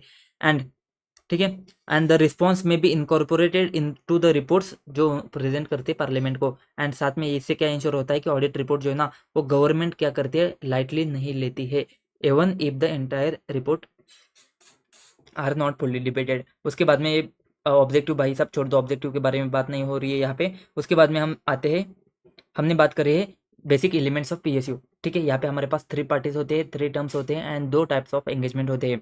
सबसे पहले ऑडिटर, 3 पार्टीज कौन होते हैं, auditor, responsible party and intended user. Responsible party कौन है, ऑडिटेबल एंटिटी या फिर उनका TCWG। इंटेंडेड यूजर कौन होते हैं, तुम्हारा इंडिविजुअल और ऑर्गेनाइजेशन इंटेंडेड यूजर होते हैं। सर ऑडिटर के बारे में बताओ थोड़ा। ऑडिटर कौन होता है, तुम्हारा सुप्रीम ऑडिट इंस्टीट्यूशन है, हमने देखा है हमारा इंटरनेशनल सुप्रीम ऑडिट इंस्टीट्यूशन या फिर एशियन सुप्रीम ऑडिट इंस्टीट्यूशन के अंडर आता है। यहाँ पे तुम्हारा जो है ना कौन होता है, CNDG हेड होता है। एंड ये क्या फॉर्म करते हैं, ये यहाँ पे डिपार्टमेंट तुम्हारा कौन सा होता है, जैसे इनकम टैक्स डिपार्टमेंट होता है वैसे तुम्हारा Indian audit and accounts department होता है, जिसका हेड कौन होता है, CNDAG ही हेड होता है। लेकिन यहाँ पे बात ध्यान में क्या रखना है, अकाउंटेंट जनरल होता है स्टेट के लिए, तो जो चीज़ तुम्हारा सेंट्रल के लिए CNDAG करता है वही वही स्टेट के लिए कौन करेगा, अकाउंटेंट जनरल करेगा, ठीक है। फिर यहाँ पे account Indian audit and accounts department के नीचे कौन कॉन्स्टिट्यूट होता है, ऑडिट बोर्ड, ठीक है। तो ऑडिट बोर्ड के बारे में हमने पढ़ा है, constituted by Indian audit and accounts department. Operate कौन करता है, CNDAG के सुपरविजन में ऑपरेट होता है, ये सेपरेट लीगल एंटिटी नहीं है।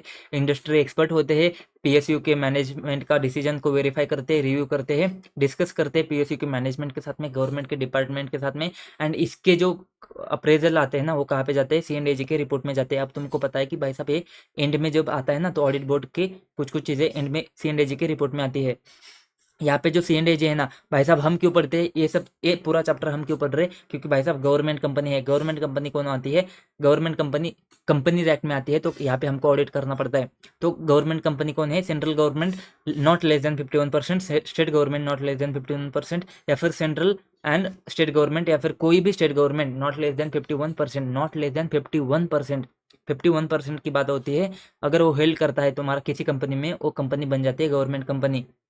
या फिर कोई गवर्नमेंट कंपनी किसी, वो गवर्नमेंट कंपनी की कोई भी सब्सिडरी कंपनी भी तुम्हारी क्या बनेगी, गवर्नमेंट कंपनी बनेगी। तो CNDAG जो है ना, CNDAG क्या करेगा, अपॉइंट करेगा प्राइवेट से फर्म को, उनको इंस्ट्रक्शंस देगा, एंड वो क्या करेगा, उनके कमेंट कर सकता है फाइनल ऑडिट रिपोर्ट के ऊपर। अब तुमको पता है कि ये कहाँ पे जाता है तुम्हारा, CNDAG की रिपोर्ट में अगेन ये वाला पॉइंट जाता है। And can conduct supplementary audit और टेस्ट ऑडिट, ठीक है, वो test audit and supplementary audit conduct कर सकता है।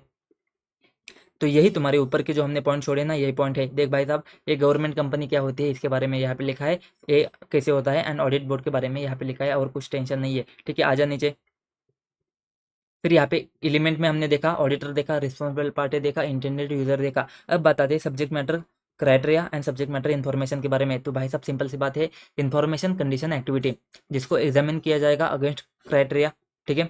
तो व्हाट वी आर एग्जामिनिंग, हम क्या एग्जामिन कर रहे हैं, वो क्या है तुम्हारा सब्जेक्ट मैटर। क्राइटेरिया क्या है तुम्हारा, benchmark use to evaluate subject matter, standard set to examine, standard set to examine, मतलब ठीक है, इसके बारे में देखते हैं। सब्जेक्ट मैटर इन्फॉर्मेशन मतलब क्या हमारा आउटकम आएगा इवेल्युएशन का, एग्जामिनेशन का, मतलब क्या, जो तुम्हारा फाइनेंशियल स्टेटमेंट होता है वो क्या है तुम्हारा सब्जेक्ट मैटर इन्फॉर्मेशन। फिर उसका FRF के हिसाब से होना है, तो FRF क्या है तुम्हारा, FRF तुम्हारा है क्राइटेरिया।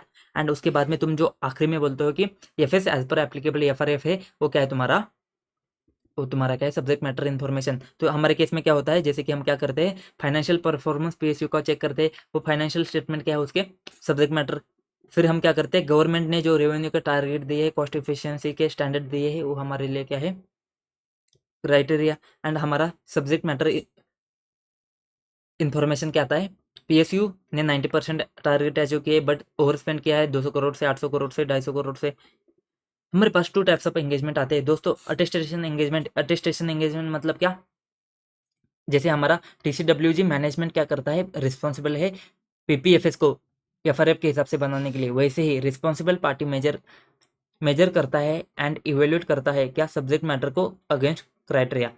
तो ये तुम्हारा क्या है, फाइनेंशियल ऑडिट के जैसा होता है, ये क्या है तुम्हारा ये क्या है तुम्हारा अटेस्टेशन एंगेजमेंट। जैसे कि तुम्हारा मैनेजमेंट जिम्मेदार होता है फाइनेंशियल स्टेटमेंट FRF के हिसाब से बनाने के लिए, वैसे ही रिस्पॉन्सिबल पार्टी मेजर करेगा एंड इवेल्युएट करेगा सब्जेक्ट मैटर को किसके अगेंस्ट, क्राइटेरिया के अगेंस्ट। यही तुम्हारा अटेस्टेशन एंगेजमेंट, जिसका एग्जांपल है तुम्हारा फाइनेंशियल ऑडिट। दूसरा होता है डायरेक्ट रिपोर्टिंग एंगेजमेंट, जिसमें हम क्या बात करते हैं, ऑडिटर क्या करेगा, खुद ही मेजर करेगा, खुद ही इवेल्युएट करेगा, सारा काम खुद ही करेगा। जिसमें हमारे पास क्या आते हैं, compliance audit, performance audit, comprehensive audit and propriety audit. इसके बारे में हमने बात करी। कंप्लायंस ऑडिट मतलब लॉ एंड रेगुलेशन के बारे में बात करता है, इसमें 2 चीज़ आती है, एक रेगुलरिटी एंड दूसरा प्रोप्राइटी।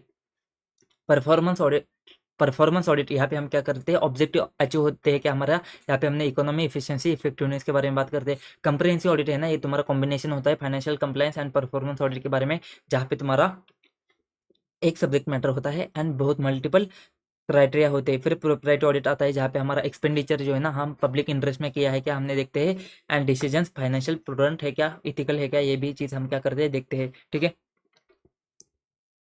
तो ये चीज़ हमने अभी तक देख ली है subject matter types of engagement वगैरह। फिर हमने बात करी principle of PSU audit. Principles of PSU audit में हमने देखे हमारे पास जनरल प्रिंसिपल होते हैं, जैसे कि इथिक्स, इंडिपेंडेंस, फिर क्वालिटी कंट्रोल वाली चीज़ आती है, फिर हमारा professional due care behaviour, professional behaviour due care, professional scepticism, वो सारी चीज़ें आ जाती है।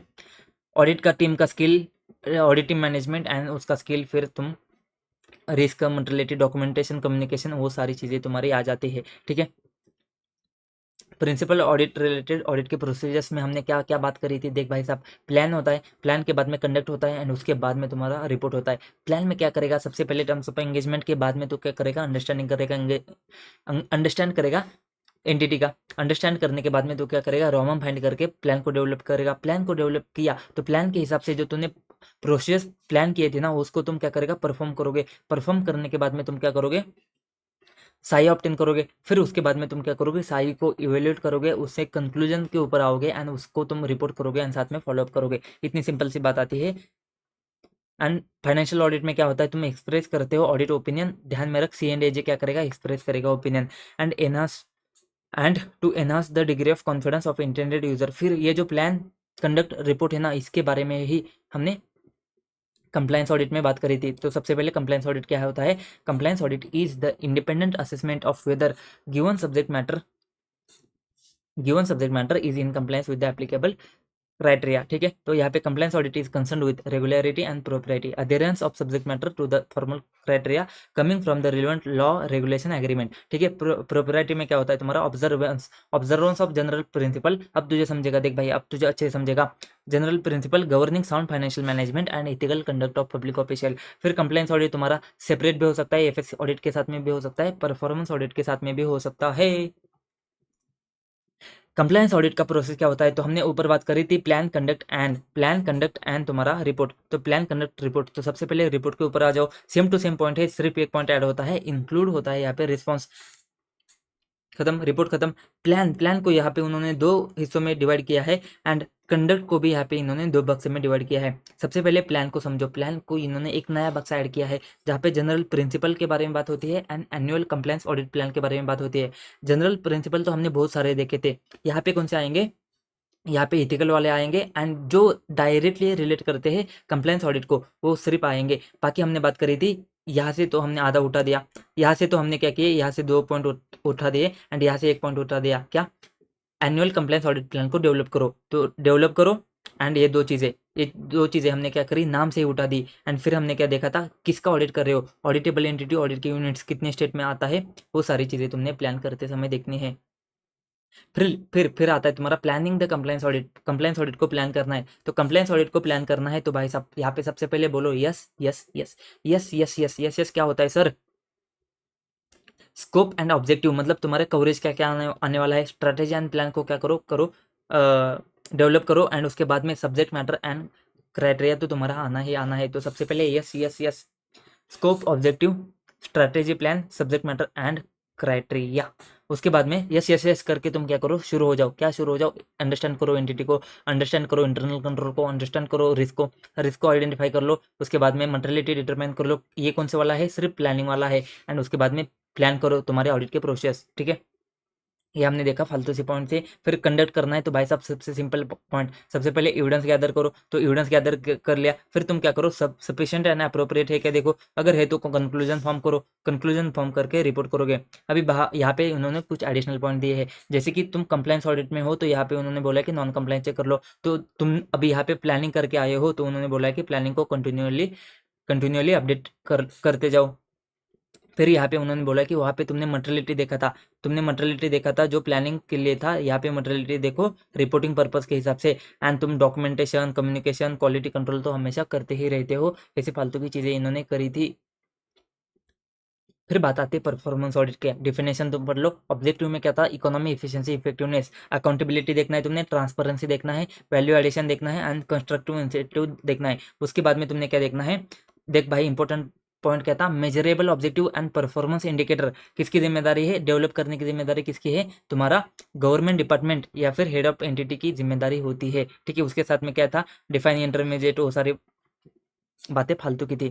इसके बाद में इश्यूज कौन से एड्रेस करते हो तुम, तीन इश्यू एड्रेस करते हो कहाँ पे, परफॉर्मेंस ऑडिट में, economy, efficiency and effectiveness. Economy, efficiency, effectiveness. Economy हमारे पास, इकोनॉमी में क्या है हमारे पास,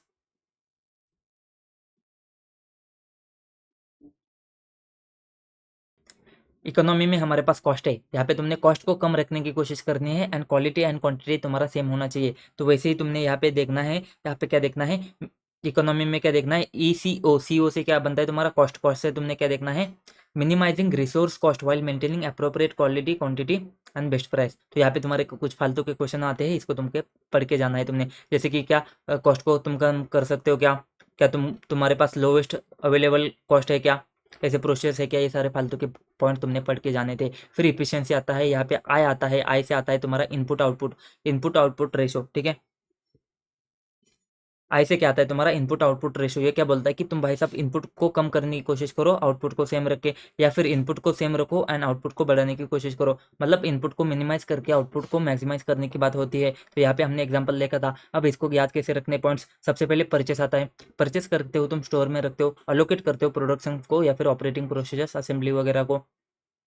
तो परचेस करते समय तुमने क्या देखना है, साउंड प्रोक्योरमेंट प्रैक्टिस है क्या, परचेस किया, साउंड प्रोक्योरमेंट प्रैक्टिस के साथ में तुमने परचेस किया, फिर स्टोर में जाता है तो resources properly protected and maintain है क्या, फिर अलोकेट होता है, अलोकेट कहाँ पे होता है, प्रोडक्शन के ऊपर, ऑपरेटिंग प्रोसेस के ऊपर। तो अलोकेशन जो होता है ना कम होना चाहिए ना ज़्यादा होना चाहिए, ना कम होना चाहिए ना ज़्यादा होना चाहिए, मतलब ऑप्टिमल अलोकेशन होना चाहिए। एंड जो ऑपरेटिंग प्रोसेस है ना वहाँ पे वेस्टेज नहीं होना चाहिए। तो इफिशिएंट ऑपरेटिंग प्रोसेस यूज़ किए है क्या, तो सिर्फ इतना ही तुमने रिसोर्सेस नहीं देखने हैं, इतनी ही रिसोर्सेस नहीं देखने हैं तुमने, इसके साथ में जो प्रोडक्शन के डिपार्टमेंट में लोग बैठे ना वो खाना खा के सो जाते 2-2 घंटा, ऐसा नहीं होना चाहिए। तो human, financial and other resources भी इफिशिएंटली यूज होने चाहिए, ह्यूमन, फाइनेंशियल, अदर रिसोर्सेज भी इफिशिएंटली यूज होने चाहिए, तभी तुम्हारा PSU का प्रोग्राम जो है ना इफिशिएंटली मैनेज होगा एंड एग्जीक्यूट होगा। ठीक है, अब आते हैं यहाँ पे आके पढ़ लो, ठीक है, आगे पढ़ो यहाँ पे, sound procurement practices, resources are properly protected, maintained, optimal resource allocation, efficient operating procedures, human financial resources are efficient and PSU का programme are efficiently managed, regulated and executed। फिर आती है बात इफेक्टिवनेस की। इफेक्टिवनेस में हमने क्या देखा है, इफेक्टिवनेस तो यहाँ पे हमारा EFF आता है, ई से क्या बनता है तुम्हारा, ई से बनता है extend to which objectives are achieved, extend to which objectives are achieved, target versus actual के बारे में यहाँ पे बात होती है, जहाँ पे हमने बोला था प्रधानमंत्री आवास योजना में हमारे पास 25,000 घर बनने थे, अचीव कितना हुआ 20,000 ही। तो इसको कैसे याद रखना है, सबसे पहले इफेक्टिवनेस देखना है ना तुमको, तो भाई साहब एक पॉइंट तो बन गया तुम्हारा असेस इफेक्टिवनेस। दूसरा पॉइंट क्या है, extend to which objective achieve, तो दूसरा पॉइंट यही है कि देखो कितने एक्सटेंड तक ऑब्जेक्टिव अचीव हो जाते हैं। ठीक है, फिर हमने बात करी थी ऑब्जेक्टिव से हमको समझ में आया, सबसे पहले जाके चेक करो कि ऑब्जेक्टिव अच्छा है क्या, तो ऑब्जेक्टिव जो है ना, ऑब्जेक्टिव प्रॉपर है, रिलेवेंट है, सुटेबल है, इसका एग्जांपल हमने देखा है। फिर जो मीन्स प्रोवाइड किए ना, मतलब उसको पैसे दिए हैं, उसको मैन पावर दिया है, उसके लिए डिपार्टमेंट दिया है, वो सारी चीज़ें जो उसको दिए है ना, जो उसको ज़रूरत है, वो प्रॉपर है, रिलेवेंट है, सुटेबल है, प्रॉपर है, रिलेवेंट है, सुटेबल है। ठीक है, तो तुमने देखना है, तुमने क्या देखना है, सबसे पहले 3 पॉइंट आ जाओ, 3 पॉइंट आ जाओ। Assess whether objectives and means provided for the program are proper, consistent, suitable और relevant to the policy। Determine करो the extent to which, मतलब देख ये जो पहला पॉइंट है ना, यहाँ से हमने क्या किया था, यहाँ से हमने नीचे आए थे। ठीक है, determine the extent to which programme achieve the desire level of result, and उसके बाद में इफेक्टिवनेस, इफेक्टिवनेस से क्या बात आती है, असेस करना है effectiveness of the programme, assess करना है इफेक्टिवनेस ऑफ द प्रोग्राम। ठीक है, तो यहाँ पे हमने क्या देखा, इफेक्टिवनेस से तुम्हारा एक लाइन बनता है, असेस करना है इफेक्टिवनेस। फिर तुमने देखा extend to which intended objectives are achieved, उसे तुम्हारा एक लाइन बनता है। एंड ऑब्जेक्टिव से तुमको समझना है कि ऑब्जेक्टिव एंड जो मीन्स प्रोवाइड किए हैं ना, वो तुम्हारे अच्छे से है कि नहीं है, ठीक से है कि नहीं है। फिर बात आती है तुम्हारा जो इफेक्टिवनेस है ना भाई, या तो प्रोग्राम इफेक्टिव होगा नहीं तो नहीं होगा। ठीक है, तो प्रोग्राम या तो तुम्हारा इफेक्टिव होगा या तो नहीं होगा, नहीं होगा ना भाई साहब, ज़्यादातर केस में क्या होगा, नहीं होगा। तो भाई साहब उसको इफेक्टिव करने के लिए तुम क्या कर लो, वेज फाइंड कर लो, identify ways to make it more effective, उसको और इफेक्टिव कैसे कर सकते हैं, इसके बारे में तुम क्या कर लो, अलग अलग तरीके, तौर तरीके क्या कर लो, तुम क्या कर लो, देख लो। सर इफेक्टिव नहीं है तो क्यों नहीं है, उसके फैक्टर क्या है, फैक्टर अफेक्टिंग सेटिस्फैक्टरी परफॉर्मेंस, तो फैक्टर क्या है कि वो इफेक्टिव क्यों नहीं हो रहा है, ये तुम क्या कर लो देख लो। तो हमने देखा कि भाई साहब क्यों इफेक्टिवनेस नहीं आ रहा है, तो हमको समझ में आता है, हमको क्या समझ में आता है कि हमको समझ में आता है कि देख भाई साहब, ये जो प्रोग्राम है ना, एक कॉम्प्लीमेंट करता है, डुप्लीकेट करता है, ओवरलैप करता है किसी अदर रिलेवेंट प्रोग्राम को, मतलब ऐसा सेम सेंट्रल गवर्नमेंट का भी है, स्टेट गवर्नमेंट का भी है, इसकी वजह से इतना इफेक्टिव नहीं हो रहा है, तो कॉम्प्लीमेंट करता है, डुप्लीकेट करता है, ओवरलैप करता है।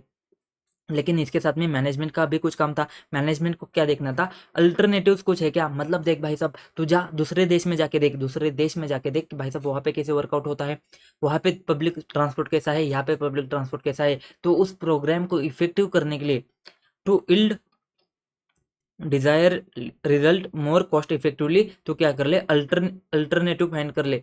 ठीक है, तो हमने देखा था वहाँ पे मेट्रो है, तो हम क्या करेंगे, उसको यहाँ पे भी मेट्रो को इम्प्लीमेंट कर देंगे। फिर laws and regulation, compliance with laws and regulation, तो यहाँ पे पॉइंट कैसे याद रखने, इफेक्टिवनेस का एक पॉइंट बनेगा, extend to which objectives are achieved उसका एक पॉइंट बनेगा, ऑब्जेक्टिव एंड मीन्स प्रोवाइडेड उसका एक पॉइंट बनेगा, 3 पॉइंट बने। फिर इफेक्टिव नहीं है तो इफेक्टिव बनाने के लिए तरीके देखो, ठीक है, चौथा पॉइंट बना तरीके, तो तुमको समझा कि इफेक्टिव नहीं है तो किस चीज की वजह से, ठीक है, तुमको कैसे समझेगा कि इफेक्टिव कैसे करना है, तो सबसे पहले वो देखो कि भाई साहब किस चीज की वजह से इफेक्टिवनेस नहीं आ रहा है, फैक्टर्स अफेक्टिंग सेटिस्फैक्टरी परफॉर्मेंस, तो तुमको समझा कि भाई साहब पॉलिसी ओवरलैप हो रही है, डुप्लीकेट हो रही है, या फिर तुम्हारा क्या है, कॉम्प्लीमेंट देती है, तो फिर तुमने ये चीज़ देखी, एंड साथ में मैनेजमेंट ने क्या अल्टरनेटिव कंसिडर करे है क्या, एंड लॉज एंड रेगुलेशन के बारे में। दो बोनस पॉइंट थे तुम्हारे पास, सोशल एंड इकोनॉमिक इम्पैक्ट जो है ना पॉलिसी का, वो इम्प्लीमेंटेशन की वजह से है या फिर किसी अदर कॉजेज की वजह से है, तुमने देखना है। एंड साथ में मैनेजमेंट कंट्रोल सिस्टम कैसा है, एडिक्वेट है क्या, किसके लिए, मेजर मॉनिटर रिपोर्ट करने के लिए, क्या, प्रोग्राम का इफेक्टिवनेस, तो प्रोग्राम का effectiveness measure monitor and report करने के लिए मैनेजमेंट का कंट्रोल सिस्टम एडुकेट है क्या नहीं, ये इतना सिंपल सा था ये तुम्हारा इश्यूज वाला क्वेश्चन। ठीक है, उसके बाद में प्लानिंग आता है, जब प्लानिंग आता है ना तो सबसे पहले जाइए नोट्स में एंड पहले पढ़िए। तो प्लानिंग के बाद में हमने सबसे पहले क्या देखा था, प्लानिंग में क्या आता है, प्लानिंग में तुमने क्या याद रखना है, यूएस में सीए ने क्वेश्चन पूछा टीटी का प्रोग्राम कब है, यूएस में सीए ने क्वेश्चन पूछा कि टीटी का प्रोग्राम कब है, यू से क्या आता है, यू से आता है अंडरस्टैंडिंग एंटिटी, एस से क्या आता है स्कोप एंड ऑब्जेक्टिव, सी से क्या आता है क्राइटेरिया, ए से आता है ऑडिट अप्रोच, क्यू से आता है क्वेश्चन से आता है क्वेश्चन, टी पहला टी क्या है तुम्हारा, टीम का एक्सपर्टीज, एंड दूसरा टी क्या है टाइम टेबल। तो टी किसके ऊपर, टी क्या है तुम्हारा, टी टेबल टेनिस किसके ऊपर खेला जाता है, टेबल के ऊपर खेला जाता है, तो बीच में क्या आएगा, एक टी एंड दूसरे टी के बीच में एडीएम आता है, एक टेबल आता है, तो टेबल कौन सा है, एडीएम का है, ऑडिट डिजाइन मैट्रिक्स का है। ठीक है, ऑडिट डिजाइन मैट्रिक्स का टेबल है, तो टीम का एक्सपर्टीज, टाइम का टेबल, बीच में आता है ऑडिट डिजाइन मैट्रिक्स, एंड बाद में इनमें तुमने देखना है प्रोग्राम। तो सबसे पहले आते हैं अंडरस्टैंडिंग स्कोप एंड ऑब्जेक्टिव, तो क्रिप्स एंड क्लियर होने चाहिए, वो सारी फालतू की बातें। अंडरस्टैंडिंग में समझते हैं कि एंटिटी को अंडरस्टैंड कैसे करोगे, तो पहले डॉक्यूमेंट देखो फिर मैप्स देखो, पहले डॉक्यूमेंट नहीं, पहले डॉक्यूमेंट्स देखो एंड फिर मैप्स देखो। पहले डॉक्यूमेंट्स क्या है, पॉलिसी डॉक्यूमेंट्स है, एंटिटी डॉक्यूमेंट्स है, एंड लेजिस्लेटिव डॉक्यूमेंट्स है। फिर मैप्स देखो, मैप्स में क्या है तुम्हारा मीडिया कवरेज है, ए से क्या है तुम्हारा एकेडमिक और स्पेशल रिसर्च आता है, पी से क्या है तुम्हारे पास्ट ऑडिट में जो हुआ था वो देखो, एंड एस से क्या है तुम्हारा स्पेशल फोकस ग्रुप। हर एक को डिटेल में घुस घुस के हमने चेक किया है, हर एक को एकदम अच्छे से, हर एक का एग्जाम्पल हमने बात करी है, हर एक का एग्जाम्पल लेके बात करी है। यहाँ पे सिर्फ याद करना है तुमने, पहले documents policy document, entity documents, legislative documents. उसके बाद में तुम्हारे पास क्या है, मैप्स देखो, क्योंकि एंटिटी को अंडरस्टैंड करना है ना, तो डॉक्यूमेंट देखो एंड मैप्स देखो, क्योंकि एंटिटी बहुत बड़ा है तो मैप्स देखना पड़ेगा। मीडिया का कवरेज कितना है, एकेडमिक एंड स्पेशल रिसर्च। फिर तुम्हारे पास पास्ट के ऑडिट्स देखो एंड स्पेशल ग्रुप के रिपोर्ट्स देखो। फिर ठीक है, फिर यस से तुम्हारा हो जाता है स्कोप वगैरह, स्कोप एंड ऑब्जेक्टिव। फिर तुम्हारा क्या आता है, सी सी में क्या है तुम्हारा क्राइटेरिया, तो क्राइटेरिया तुम्हारा क्या होना चाहिए, देखो सबसे पहले पॉलिसी देखो, पॉलिसी देखो, गाइडलाइंस देखो, और क्या था, डायरेक्टिव देखो, वो सारे डॉक्यूमेंट्स देख लो। ठीक है, पॉलिसी डॉक्यूमेंट्स, गाइडलाइन, डायरेक्टिव। फिर प्रोसीजर देखो कि देखो पहले तो तुम डॉक्यूमेंट देखोगे, पॉलिसी डॉक्यूमेंट वगैरह, उसके बाद में प्रोसीजर देखो, कहाँ से खरीदा जाता है, कैसे ट्रांसफर किया जाता है, वो सारे प्रोसीजर्स कैसा है। फिर बाजू वाले की थाली में देखो, ठीक है, बाजू वाले की थाली में देखो मतलब क्या, किसी और प्रोग्राम का या फिर एंटिटी का क्राइटेरिया तुम क्या करो, उठाओ दो। ठीक है, अगर वहां से भी तुमको नहीं मिलता है, तुम क्या कर लो, एक्सपर्ट को कॉल करके पूछ लो, इंडिपेंडेंट एक्सपर्ट से मांग लो। एक्सपर्ट भी नहीं दे पाता है, इंडिपेंडेंट एक्सपर्ट भी नहीं दे पाता है, तो भाई साहब अभी तो तुम्हारे पास ऑप्शन क्या बचता है, सीधा साइंटिस्ट को बुलाना पड़ेगा। तो साइंटिफिक नॉलेज एंड साइंटिस्ट क्या करेगा, रिसर्च करेगा। ठीक है, तो देख भाई साहब क्या क्या बातें आती है, policy, policy standards, directive guidelines, फिर प्रोसीजर मैनुअल, फिर क्राइटेरिया जो यूज़ किया है सिमिलर प्रोग्राम या फिर एंटिटी ने, इंडिपेंडेंट एक्सपर्ट का opinion and know how, scientific knowledge and reliable information, general management and subject matter literature या फिर रिसर्च पेपर। तो साइंटिस्ट आता है तो क्या करेगा, रिसर्च करेगा। यहाँ पे बात आती है कि ऑडिट, ठीक है, ऑब्जेक्टिव रहेगा क्या हमारा, ऑब्जेक्टिव क्या होना चाहिए, क्रिप्स एंड क्लियर होने चाहिए, ensure good quality audits, clarity, consistent quality assurance होना चाहिए। स्कोप में क्या आता है, nature, timing, extent of audit and significant issues. फिर ये तुम्हारे क्या है, ये तुम्हारे पहले डॉक्यूमेंट्स है, ये तुम्हारे क्या है, ये तुम्हारे पहले डॉक्यूमेंट्स है, पहले डॉक्यूमेंट्स देखो एंड फिर मैप्स देखो, फिर मैप्स देखो, ये चीज़ आती है। तो यहाँ पे तुमने ऑडिट क्राइटेरिया के बारे में क्या लिखा है, स्टैंडर्ड्स होता है, बेंचमार्क होता है, डिटरमाइन वेदर प्रोग्राम मीट्स और एक्सीड्स एक्सपेक्टेशन। ठीक है, रीजनेबल होना चाहिए, अचीवेबल होना चाहिए, अटेनेबल होना चाहिए, रिलेवेंट होना चाहिए, एंड किसके अगेंस्ट चेक करोगे, इफिशियंसी, इकोनॉमी एंड इफेक्टिवनेस के अगेंस्ट चेक करोगे। अच्छा जी, उसके बाद में ए से आता है अप्रोच। अप्रोच यूनिफॉर्म नहीं होता भाई साहब, हर हर चीज़ के लिए अलग अलग होता है। तो भाई साहब इसको हमने याद कैसे रखा था, याद करो, एग्जिस्टिंग सर्वे का केस स्टडी तुमको क्या करना है, एनालाइज करना है, एनालिसिस करना है। एनालिसिस किसका करना है, पी क्यू आर में क्या है तुम्हारा, प्रोसीजर है, क्वांटिटेटिव है एंड रिजल्ट है, प्रोसीजर है, क्वांटिटेटिव है एंड प्रोसीजर देखना है, क्वांटिटेटिव देखना है एंड रिजल्ट देखना है। ठीक है, तो एग्जिस्टिंग सर्वे का केस स्टडी तुमको एनालाइज करना है। सर एग्जिस्टिंग सर्वे तो ठीक है, पहले बताओ तो सही क्या देखना है, यूजिंग एग्जिस्टिंग डेटा है, यूजिंग एग्जिस्टिंग डेटा, जो तुम्हारे पास पहले से डेटा पड़ा है ना, उसको तुम यूज करके तुम तुम्हारा अप्रोच डिसाइड कर सकते हो। इसमें से एक ही कोई तो तुम यूज कर सकते हो, नहीं तो दो तीन यूज कर सकते हो, सारे यूज नहीं करने हैं तुमको एक ही चीज में। ठीक है, इसमें से एक दो यूज कर लो जो तुमको पसंद आते हैं, जो तुम्हारे केस में एप्लीकेबल हो जाते हैं। तो जो तुम्हारे पास डेटा है ना, उसी को तुम क्या कर रहे हो, यूज कर रहे हो। या फिर केस स्टडी में हमने देखा था, एक स्टेट के बारे में कुछ तो गड़बड़ हो रही है, स्पेसिफिक इश्यूज है, तो उसका तुमने केस स्टडी बना के तुमने चेक कर लिया। फिर सर्वे में तुमने क्या किया, मिड डे मील स्कीम में तुमने जो बच्चों का किया था ना, बच्चों को जाके खुद पूछा कि भाई साहब यहाँ पे तुमको हर दिन खाना मिलता है क्या, फिर टीचर का सर्वे किया। फिर एनालाइज करो प्रोसीजर कि कैसे कैसे चीज़ें वर्कआउट होती है। फिर हमने बात करी रिजल्ट के बारे में एंड क्वांटिटेटिव एनालिसिस के बारे में। ठीक है, क्वांटिटेटिव एनालिसिस परसेंटेज टर्म में तुम्हारा एक्चुअल अमाउंट के टर्म में होता है। ठीक है, तो इसमें से तुम्हारा कोई कौन सा अप्रोच जो फिट होता है उसको तुम्हें यूज़ करना है। एग्जिस्टिंग सर्वे का केस स्टडी को एनालाइज करना है। एनालिसिस में 3 पॉइंट आते हैं, पी पी में क्या है, प्रोसीजर, क्यू में क्या है, क्वांटिटेटिव, आर में क्या है, रिजल्ट। ठीक है, उसके बाद में अभी तक हमारा क्या हुआ, यूएस में सीए ने अभी क्वेश्चन पूछा है, क्वेश्चन में तुमने क्वेश्चन डेवलप करने हैं। Audit team is required to prepare list of questions, जो कैसे होंगे, in the manner of detail hierarchy. ये हायरार्की कैसे होता है, इसको हमने देखा है। सबसे पहले बड़ा ऑब्जेक्टिव देखो, फिर छोटे छोटे क्वेश्चन को डिवाइड करो एंड उसके बीच में 1 2 3 क्वेश्चन तुम्हारे आ जाते हैं। ठीक है, क्वेश्चन पूछा, क्या क्वेश्चन पूछा कि टीटी का प्रोग्राम कब है। टीटी क्या है, तुम्हारे पास टीम एक्सपर्टीज है एंड टाइम टेबल है। तो टीम एक्सपर्टीज में तुमने सबसे पहले देखना है, स्पेशलाइज नॉलेज एंड एप्टीट्यूड होना चाहिए किसके पास, ऑडिटर के पास में। सी एंड एजेंट ने स्टैंडर्ड वगैरह फलाना ढिमका दिए है, उसके बाद छोड़ो। असेस करो ऑडिट टीम का एक्सपर्टीज, डिटरमाइन करो क्या एक्सटर्नल एक्सपर्टीज की जरूरत है क्या, टीम एक्सपर्टीज देखो, देखो कि तुमको एक्सटर्नल एक्सपर्टीज की जरूरत है क्या। फिर हमने बात करी थी जिम्मेदारी किसी होती है, अकाउंटेंट जनरल की जिम्मेदारी होती है किसके लिए, ऑडिटर के ओपिनियन के लिए। ठीक है, फिर टी पहला टीम एक्सपर्टीज है, दूसरा टाइम टेबल है। तो टाइम टेबल की बातें क्या फालतू सी, डिटरमाइन करो टाइम टेबल। रिसोर्सेस करो, रिसोर्सेस में कौन आता है, ऑडिट टीम अप्रोप्रिएट है क्या। मॉनिटर करो प्रोग्रेस टाइमलाइन के हिसाब से, कि टाइमलाइन के हिसाब से जैसे जैसे आगे जाता है वैसे वैसे तुम्हारा ऑडिट भी आगे आगे जा रहा है क्या। कंप्लीट करने की जिम्मेदारी किसकी है, अकाउंटेंट जनरल की है। ठीक है, टाइम पे कंप्लीट करने की जिम्मेदारी किसकी है, अकाउंटेंट जनरल की है। उसके बाद में अगर वेरिएशन आता है तुम्हारा एक्चुअल में एंड जो तुमने प्लान किया था उसमें, तो उसको तुमने क्या करना है, उसको तुमने अप्रूव करके लेना है, उसको तुमने अप्रूव करके लेना है। एंड तुमने स्टार्टिंग में तुमने क्या करना है, ट्रांसलेशन अप्रूवल में जो टाइम लगने वाला है ना फालतू का, वो तुमने स्टार्टिंग में ही कंसिडर करके चलना है। फिर टीटी के बीच, टीटी किसके ऊपर खेला जाता है, टेबल के ऊपर। टीटी के बीच में क्या है, एडीएम, एडीएम का टेबल है। एडीएम क्या है, ऑडिट डिजाइन मैट्रिक्स। तो सबसे पहले टेबल देखो, टेबल में क्या देखते हैं हम, देखो सबसे पहले ऑब्जेक्टिव देखते हैं। तो अभी तक हमने क्या देखा है, अब ऊपर क्या देखे थे हमने, ऑब्जेक्टिव देखे थे, ऑब्जेक्टिव देखे थे, क्राइटेरिया देखा था, ऑब्जेक्टिव देखे थे, एक मिनट,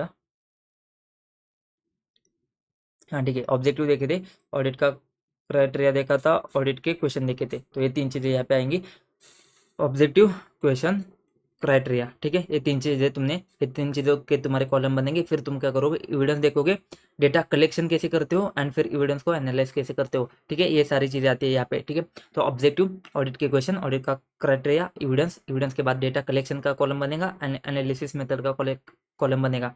तो ये जो है ना ऑब्जेक्टिव 1 2 3 4 होने चाहिए। तो हमने बोला कि ईच ऑब्जेक्टिव के लिए तुम क्या करोगे, एडीएम बनाओगे। फिर हमने बात करी है डेटा कलेक्शन एनालिसिस होता है एंड एविडेंस के बारे में। तो यहाँ पे फ्रेमवर्क है ना, स्ट्रक्चर होता है, स्ट्रक्चर मतलब टेबल में जाएगा तुम्हारा, डेटा कलेक्शन के बारे में, एनालिसिस मेथड के बारे में, एविडेंस के बारे में बात करेंगे, टाइप एंड सोर्स क्या है तुम्हारा, ठीक है।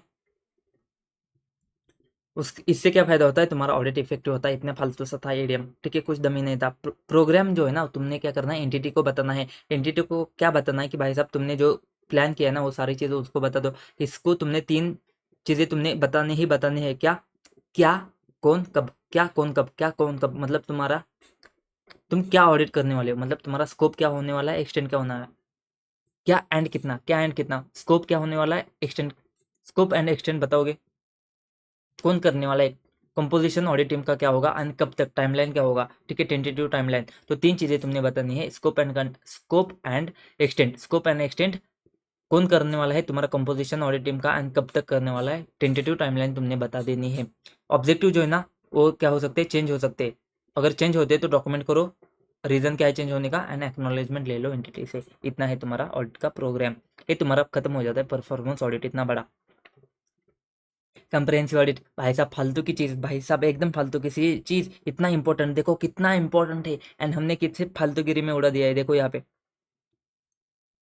कंप्रहेंसिव, इसके नाम में ही इसका सब कुछ है, इसके नाम में ही है। सबसे पहले सी ओ एंड COM। सीओ से क्या बनता है तुम्हारा, सीओ से बनता है, सीओ से हमारा हमेशा क्या बनता है, कॉस्ट। तो सीओ से क्या बनता है, कॉस्ट ऑफ कैपिटल। सीओ से बनेगा cost of capital, and COM से बनेगा कॉस्ट कंट्रोल मेजर, ठीक है। सीओ से बनेगा कॉस्ट ऑफ कैपिटल, COM से बनेंगे कॉस्ट कंट्रोल मेजर, ठीक है। COM कॉस्ट कंट्रोल मेजर, ठीक है। कैसे बनता है, फिर पी से तुम्हारा क्या है, पी से क्या है तुम्हारा, प्रोजेक्ट फॉर्मुलेशन एंड एग्जीक्यूशन। फिर RE से क्या है तुम्हारा, रे से क्या बनेगा तुम्हारा, रे से बनेगा rate of return, research and development, repair and maintenance. And हेंसिव से बनेगा HO। ऑब्जेक्टिव तुम्हारे आउटपुट जो तुम्हारे है वो अचीव हो चुके हैं क्या, आउटपुट जो है तुम्हारे अचीव हो चुके हैं क्या। फिर 3 पॉइंट थे जो पी को रिलेट करते थे, ठीक है। इसके बारे में अच्छे से हमने पढ़ा है, ठीक है, एंड याद भी रखा है। ध्यान में क्या देना है, ये जो पॉइंट आते हैं ना, इसके ऊपर एक दो लाइन कौन सी लिखनी है, ये क्वेश्चन की लाइन उठा के तुमने लिखनी है। एंड इसका आंसर जो है ना क्वेश्चन फॉर्मेट में जाएगा दोस्त, क्वेश्चन फॉर्मेट में जाएगा, भूलना नहीं है। क्योंकि भाई साहब 5/5 यहाँ से लेकर आने हैं। अगर ये क्वेश्चन आता है तो 5/5 इंपॉर्टेंट देखा है तूने, इंपॉर्टेंस देखा है, ठीक है। तो देखना है कि जो तूने अप्रूव किया था प्लान कॉस्ट, उसके हिसाब से ही तूने कॉस्ट ऑफ कैपिटल तुम्हारा ओवरऑल अचीव होता है कि इसके बारे में भी हमने बात करी है। फिर जैसे कि तुम्हारा 10,000 अप्रूव हुआ था, 15,000 एक्चुअल में हो जाता है। या फिर तुम्हारा कॉस्ट कंट्रोल मेजर, मतलब तुम क्या करते हो, निगोशिएशन अच्छे से करते हो क्या, प्रोजेक्ट फॉर्मुलेशन एंड एग्जीक्यूशन अच्छा है क्या तुम्हारा, मतलब प्रोजेक्ट जब तुम्हारा बनता है नया या फिर एग्जीक्यूट होता है तो वहाँ पे तुम्हारे सिस्टम जो है ना वो अच्छे है क्या। फिर तुमने रेट ऑफ रिटर्न 15% देखा था, एक्चुअल में 5% हुआ। तो प्लान 15% था, एक्चुअल में 5% अचीव हुआ। रिसर्च एंड डेवलपमेंट तुम्हारा कहाँ पे था, तुम्हारा इसरो में था, BSNL में था। फिर तुम्हारा रिपेयर एंड मेंटेनेंस कहाँ में था, रेलवे में था। फिर यहाँ पे बात आती है कि जो प्लान प्रोडक्शन था ना, 5,000 यूनिट्स करने थे, 3,000 ही अचीव किए हैं। तो plan production operational output achieve हुए क्या। फिर उसके बाद में परचेस पॉलिसी देखते हो, जैसे कि कोटेशन है तुम्हारा, क्वालिटी कैसा है। फिर तुम्हारे जो प्रोजेक्ट के प्लानिंग है ना वो पूरे है, इनफिशिएंट है, एंड उसके बाद में प्रोसीजर जो है इफेक्टिव एंड इकोनॉमिकल है क्या, ठीक है। तो ये जो पॉइंट है ना, ये पी से ही तुम्हारे आ जाते हैं सारे पॉइंट। तो सबसे पहले COM cost of capital, cost control measure. फिर आता है P, project formulation and execution. फिर आता है तुम्हारा रे से rate of return, research and development, repair and maintenance. उसके बाद में हेंसिव, हेंसिव से आता है एचयू, एचयू क्या आउटपुट, एचयू की आए क्या बात खत्म, कॉम्प्रिहेंसिव ऑडिट खत्म। प्रोपराइटरी ऑडिट में भाई साहब तुम्हारे पास दो चीज़ आती है, एक आता है जनरल प्रिंसिपल एंड एक आता है तुम्हारा फंक्शन ऑफ ऑडिटर। सबसे पहले एग्जाम्पल देखे थे हमने, इवेंट ऑर्गेनाइज किया है, अगर वो 25 लाख में हो सकता, ठीक है वो जाने दो, ठीक है। प्रोपराइटरी ऑडिट, प्रोपराइटरी ऑडिट में हमने देखा था कि पी आर से तुम्हारे पास क्या है, पी ए आर,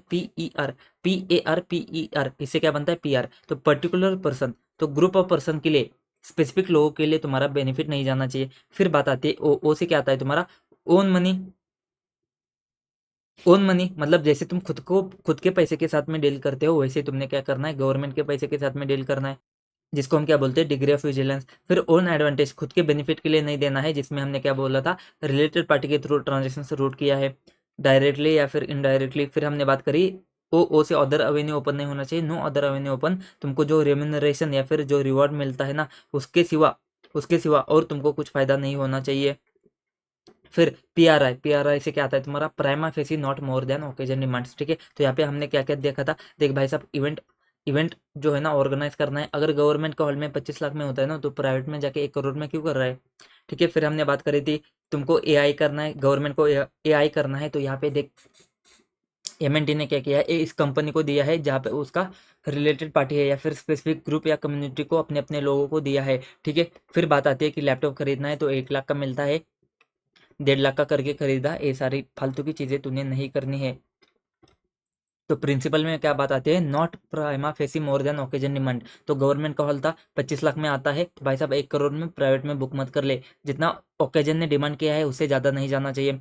जैसे खुद के पैसे के साथ में करता है ना, वैसे ही तुम क्या करेगा, सेम डिग्री ऑफ विजिलेंस तो एक्सरसाइज करेगा गवर्नमेंट के खर्चे के साथ में। उसके बाद में क्या आता है तुम्हारा ओन एडवांटेज के लिए तुमने डायरेक्टली या इनडायरेक्टली एक्सपेंडिचर इनकर नहीं करना है रिलेटेड पार्टी का। फिर पर्टिकुलर पर्सन कम्युनिटी, अपने ही कम्युनिटी के लोगों को तुमने नहीं ऐसा प्रेफरेंस देना है, वहाँ पे तुमने फंड्स को यूटिलाइज नहीं करना है। And apart from agreed remuneration और रिवॉर्ड, तेरे पास कोई अदर एवेन्यू ओपन नहीं होना चाहिए इनकम का, ठीक है। किसको, मैनेजमेंट को, एम्प्लॉय को एंड अदर को, ठीक है। तो भाई साहब फंक्शन क्या होंगे ऑडिटर के, फंक्शन क्या होंगे, ऑडिटर क्या चेक करेगा, जो एक्सपेंडिचर किया है ना वो प्लान है, मतलब जो जैसे कि हमारा रोड वाला सीन था, तो रोड वाला सीन जब जैसे जैसे रोड प्रोग्रेस होता है ना, वैसे वैसे प्लानिंग के हिसाब से एक्सपेंडिचर होना चाहिए, नहीं तो इफिशियंसी इफेक्टिवनेस नहीं आएगा। जैसे तुमने प्लान किया है ना वैसे एक्सपेंडिचर किया है। फिर साइज एंड चैनल, मतलब जिस चीज़ के लिए किया है ना, रोड के लिए चाहिए तो रोड के लिए किया है, एडवर्टीजमेंट के लिए नहीं किया है, ठीक है। तो साइज एंड चैनल जो है ना तुम्हारा क्या होना चाहिए, वो तुम्हारा क्या होना चाहिए, राइटफुल होना चाहिए। फिर expenditure are rightly to give optimum result, तो इसका मतलब क्या होता है, जो एक्सपेंडिचर तुम करते हो ना, जैसे कि तुम्हारा हमारा क्या एग्जांपल था वहाँ पे, आयुष्मान भारत नहीं, आयुष्मान भारत नहीं था, वो स्किल वाला, ठीक है। तो गवर्नमेंट ने क्या किया है, आत्मनिर्भर आत्मनिर्भर भारत के लिए क्या किया है, टेक्निकल स्किल डेवलप करने के लिए लेक्चर उन्होंने कंडक्ट किया है। अब वहाँ पे तुमने समझना है कि भाई साहब 100 लोगों को अगर 100 स्टूडेंट ने लेक्चर किए तो कितने एम्प्लॉयमेंट जनरेट हुआ है, तो expenditure are likely to give optimum result, ठीक है। उसके बाद में any substitute plan of action, जैसे कि हमने यहाँ पे क्या बात करी थी, यहाँ पे हमने बसेस एंड मेट्रो, यहाँ नहीं बसेस, डीजल के buses and e buses, diesel के बसेस की जगह पे हमने क्या किया, सब्स्टिट्यूट प्लान ऑफ एक्शन है क्या तुम्हारे पास, है ना भाई साहब, ई बसेस है, तो यहाँ पे हमने इसके बारे में बात करी थी। फिर decision of management and actions and decisions of management, इसके बारे में बात होती है। तो ऑडिटर का फंक्शन क्या है, सबसे पहले जो एक्सपेंडिचर हुआ है ना वो प्लान के हिसाब से हुआ है क्या, फिर दूसरी बात साइज एंड चैनल राइटफुल है क्या, फिर ऑप्टिमम रिजल्ट देता है क्या, उसके बाद में क्या कोई सब्स्टिट्यूट प्लान ऑफ एक्शन है क्या, रिटर्न फ्रॉम कैपिटल एक्सपेंडिचर के लिए, एंड उसके बाद में action and decision of management, उसको तुमने क्या करना है, एग्जामिन करना है। बट कितना भी ट्राई कर लो बन्नी भाई साहब, यहाँ पे क्या होता है, यहाँ पे सब्जेक्टिव टर्म आता है, क्योंकि भाई साहब यहाँ पे तुम जज नहीं कर सकते हो, क्योंकि खुद के पैसों के साथ कैसे डील करेगा ये हर पर्सन को लेकर क्या होता है, डिफरेंट डिफरेंट ओपिनियन आता है, सब्जेक्टिव टर्म आता है। हालांकि C&AG ने यहाँ पे क्या किया है, नॉर्म्स को इस्टेब्लिश करे है, lack clear verification of proposition, मतलब क्या, टेस्टेबल स्टेटमेंट तुम्हारे पास नहीं होते, जैसे हम फाइनेंशियल ऑडिट में करते हैं, जो तुम्हारे पास में क्या होता है, इनवॉइस होता है या फिर दूसरे पार्टी के एक्सटर्नल कंफर्मेशन वगैरह होता है, वैसे डिफिकल्ट टू, इसी वजह से क्या होता है, डिफिकल्ट टू एस्टेब्लिश स्टैंडर्ड्स, ठीक है। तो यहाँ पे हमारा हो गया प्रोप्राइटरी ऑडिट, ठीक है। यहाँ पे इंपॉर्टेंट कौन सा है, फंक्शन ऑफ ऑडिटर इंपॉर्टेंट है, एंड तुम्हारा प्रिंसिपल वाला जो पोर्शन है वो इंपॉर्टेंट है, ठीक है। अब बात आती है ऑडिट के रिपोर्ट के बारे में। तो ऑडिट का रिपोर्ट जो तुम्हारा जाता है वो पार्ट में जाता है। सबसे पहले पार्लियामेंट को जाता है, उसके बाद में स्टेट वाला अलग से डिस्कस करेंगे। पार्लियामेंट को जाता है ना, पार्ट में जाता है। तो सबसे पहला पार्ट क्या जाएगा, सबसे पहले पार्ट क्या होगा तुम्हारा ऑडिट रिपोर्ट का, रिव्यू। रिव्यू मतलब क्या, बेसिक बेसिक एकदम ओवरऑल बातें तुम क्या करोगे, परफॉर्मेंस ऑफ गवर्नमेंट कंपनीज के बारे में ओवरऑल बातें बताओगे, ठीक है। इसका टीसीडब्ल्यूजी कौन है, इसका कितना लॉस हुआ है, ऐसा मोटा मोटी लेवल पे बातें करोगे इंट्रोडक्शन वाले सीन में, इंट्रोडक्शन में। फिर तुम्हारा आता है दूसरे 2 पॉइंट ऑडिट बोर्ड को लेकर। तो ऑडिट बोर्ड ने क्या किया है, दो, एक तो सिलेक्टेड किए हैं या फिर सिलेक्ट नहीं किए हैं। तो जो सिलेक्ट किए हैं ना अंडरटेकिंग, उसके बारे में तुम क्या करोगे, रिजल्ट ऑफ कंप्रहेंसिव अप्रेजल, मतलब उसमें डिटेल में सारी तुम चीजें बता दोगे। जिसको सिलेक्ट किया है, अंडरटेकिंग नॉट टेकन अप, मतलब जिसको सिलेक्ट नहीं किया है ना, उसके बारे में तुम क्या करोगे, सिर्फ बड़ी बड़ी बातें बताओगे।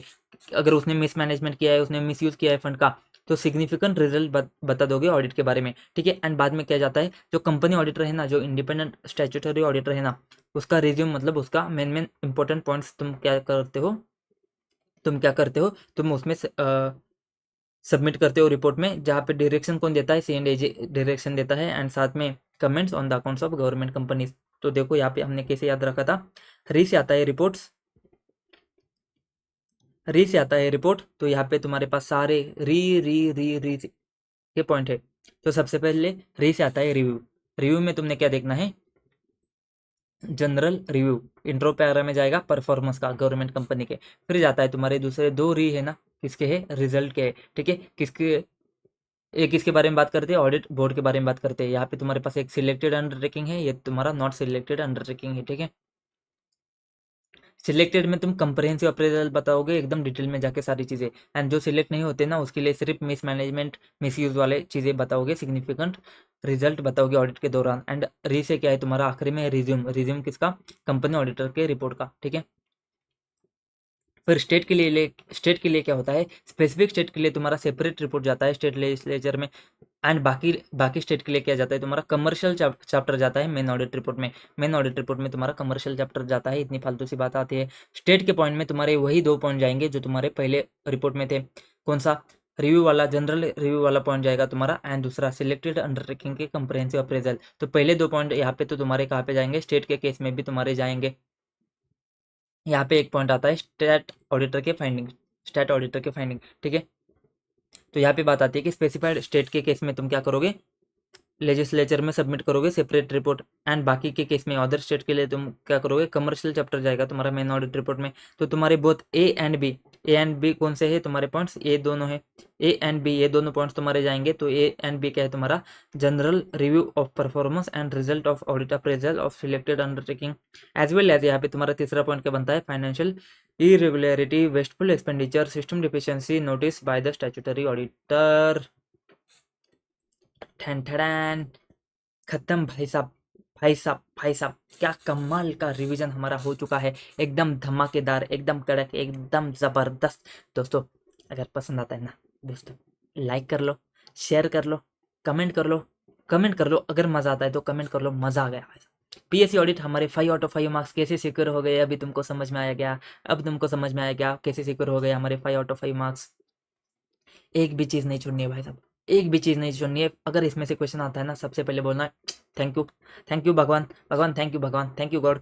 यहाँ पे हमने क्या करना है, 5 आउट ऑफ 5 मार्क्स सिक्योर करने हैं। और भाई साहब जिसको जिसको जिसको जिसको तुम्हारे दोस्तों में पीएससी ऑडिट में दिक्कत आती है ना, उसको ये लेक्चर भेज दो भाई साहब। मैंने तुमको बोला कि कितनी मेहनत करी है इसमें, कितनी मेहनत करी है मुझे, मैंने आपको बोला है कि भाई साहब इसमें जितना एक रेगुलर लेक्चर का ड्यूरेशन होता है ना, उससे ज़्यादा मेहनत करी है इसमें, ठीक है, उससे ज़्यादा मेहनत करी है भाई साहब।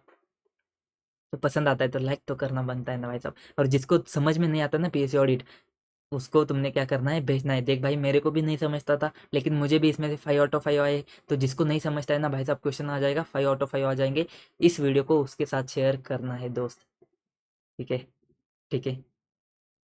तो मिलते हैं नेक्स्ट वीडियो में ऐसे ही धमाकेदार कंटेंट के साथ में। तब तक के लिए जय हिंद, जय हिंद दोस्त।